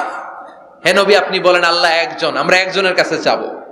আমরা একজনের কাছে মনের জ্বালা, যন্ত্রণা, আকুতি, চাহিদা সব পেশ করব। আমাদের মনের যা চায় সব দিলেও তার ঘাটতি হবে না। চিল্লা এখন ঠিক কিনা? এরপর আয়াতে আল্লাহ বললেন আল্লাহুস সামাদ, তিনি অমুখাপেক্ষী। গোটা বিশ্বের সবাই আল্লাহর কাছে ফরিয়াদ করে, আল্লাহ কারো কাছে ফরিয়াদ করে না, ঠিক কিনা? এরপরে আল্লাহ বললেন লাম ইয়ালিদ ওয়া লাম ইউলাদ, তিনি কাউরে জন্ম দেন নাই, জন্ম নেন নাই। সুবহানাল্লাহ পড়েন। ওয়া লাম ইয়াকুল লাহু কুফুয়ান আহাদ, তার মতো কেউ নাই। এটা আল্লাহর অস্তিত্বের ব্যাপারে একটা গুরুত্বপূর্ণ আকীদা। খেয়াল রাখবেন, আল্লাহর মতো কেউ হয় না, তিনি তার মতো। তিনি, অনেকে প্রশ্ন করে, কারণ হাদিসে পাওয়া যায় আল্লাহর হাত আছে, ইয়াদুল্লাহি ফাওকা আইদিহিম, ইয়াদুল্লাহি ফাওকাল জামাআ। একসাথে যারা থাকে তাদের উপর আল্লাহর হাত থাকে। তার মানে আমার মতো হাত না, আল্লাহর রহমত থাকে, ঠিক কিনা? আল্লাহ আরশের উপর থাকেন, কেমনে থাকেন এটা আমরা জানি না। এজন্য ইমাম মালিক বলতেন আল ইস্তিওয়া মা'লুম, আল্লাহ যে আরশের উপর আছে এটা আমরা জানি। ওয়াল কাইফিয়াতু মাজহুল, কিন্তু কেমন ভাবে আছেন এটা আমাদের অজানা। ওয়াস সুআলু আনহু বিদআহ, এই সম্পর্কে প্রশ্ন করা হচ্ছে বিদআত। এজন্য তাফাক্কুর ফি খালকিল্লাহ ওয়ালা তাফাক্কুর ফিল্লাহ, আল্লাহর সৃষ্টি নিয়ে গবেষণা করো, আল্লাহর নিয়ে গবেষণা করো না। আল্লাহর নিয়ে গবেষণা করতে গেলে তোমার মাথার তারগুলো ছিঁড়ে ফেলবে কে? আল্লাহ। ছিঁড়ে যাবে। তিনি হচ্ছেন আনলিমিটেড, অসীম। অসীমকে নিয়ে যদি সসীম গবেষণা করে ঝামেলা আছে না নাই? এজন্য আল্লাহর নিয়ে গবেষণা না করে আল্লাহর তৈরি করা পাহাড়ের দিকে তাকান, মরুভূমির দিকে তাকান, গাছপালার দিকে তাকান, সাগরের দিকে তাকান, ঝর্ণার দিকে তাকান। ঝর্ণা ঝর্ণা ঝর্ণা রে, বলনা বলনা বলনা রে, কার বিরহে পাগল পাড়া তুই, কার মিলনে ফুল ফসলে ভরা রে তোর দুকুল ভুই, কার মিলনে ফুল ফসলে ভরা রে তোর দুকুল ভুই। ঝর্ণা ঝর্ণা ঝর্ণা রে, বলনা বলনা বলনা রে, কার বিরহে পাগল পাড়া তুই। সুবহানাল্লাহ পড়ে। এজন্য আল্লাহর অস্তিত্ব নিয়ে গবেষণা করা যাবে। গবেষণা চলবে আল্লাহর সৃষ্টি নিয়ে, কি নিয়ে? আর সব সময় বিপদে আপদে তাওয়াক্কুল করবে একজনের উপর, তিনি কে? চাইবো কার কাছে? রাজি আছেন সবাই? আল্লাহ আমাদের সবাইকে কথাগুলো বুঝার ও আমল করার তৌফিক দান করুক। আমরা পড়ি আমিন। সুবহানাকাল্লাহুম্মা বিহামদিকা আশহাদু আল্লা ইলাহা ইল্লা আনতা আস্তাগফিরুকা ওয়া আতুবু ইলাইক। নিয়মিত ইউটিউব ভিডিও দেখতে সাবস্ক্রাইব করুন। নতুন নতুন ভিডিও পেতে ঘন্টা বাটনটি চাপুন।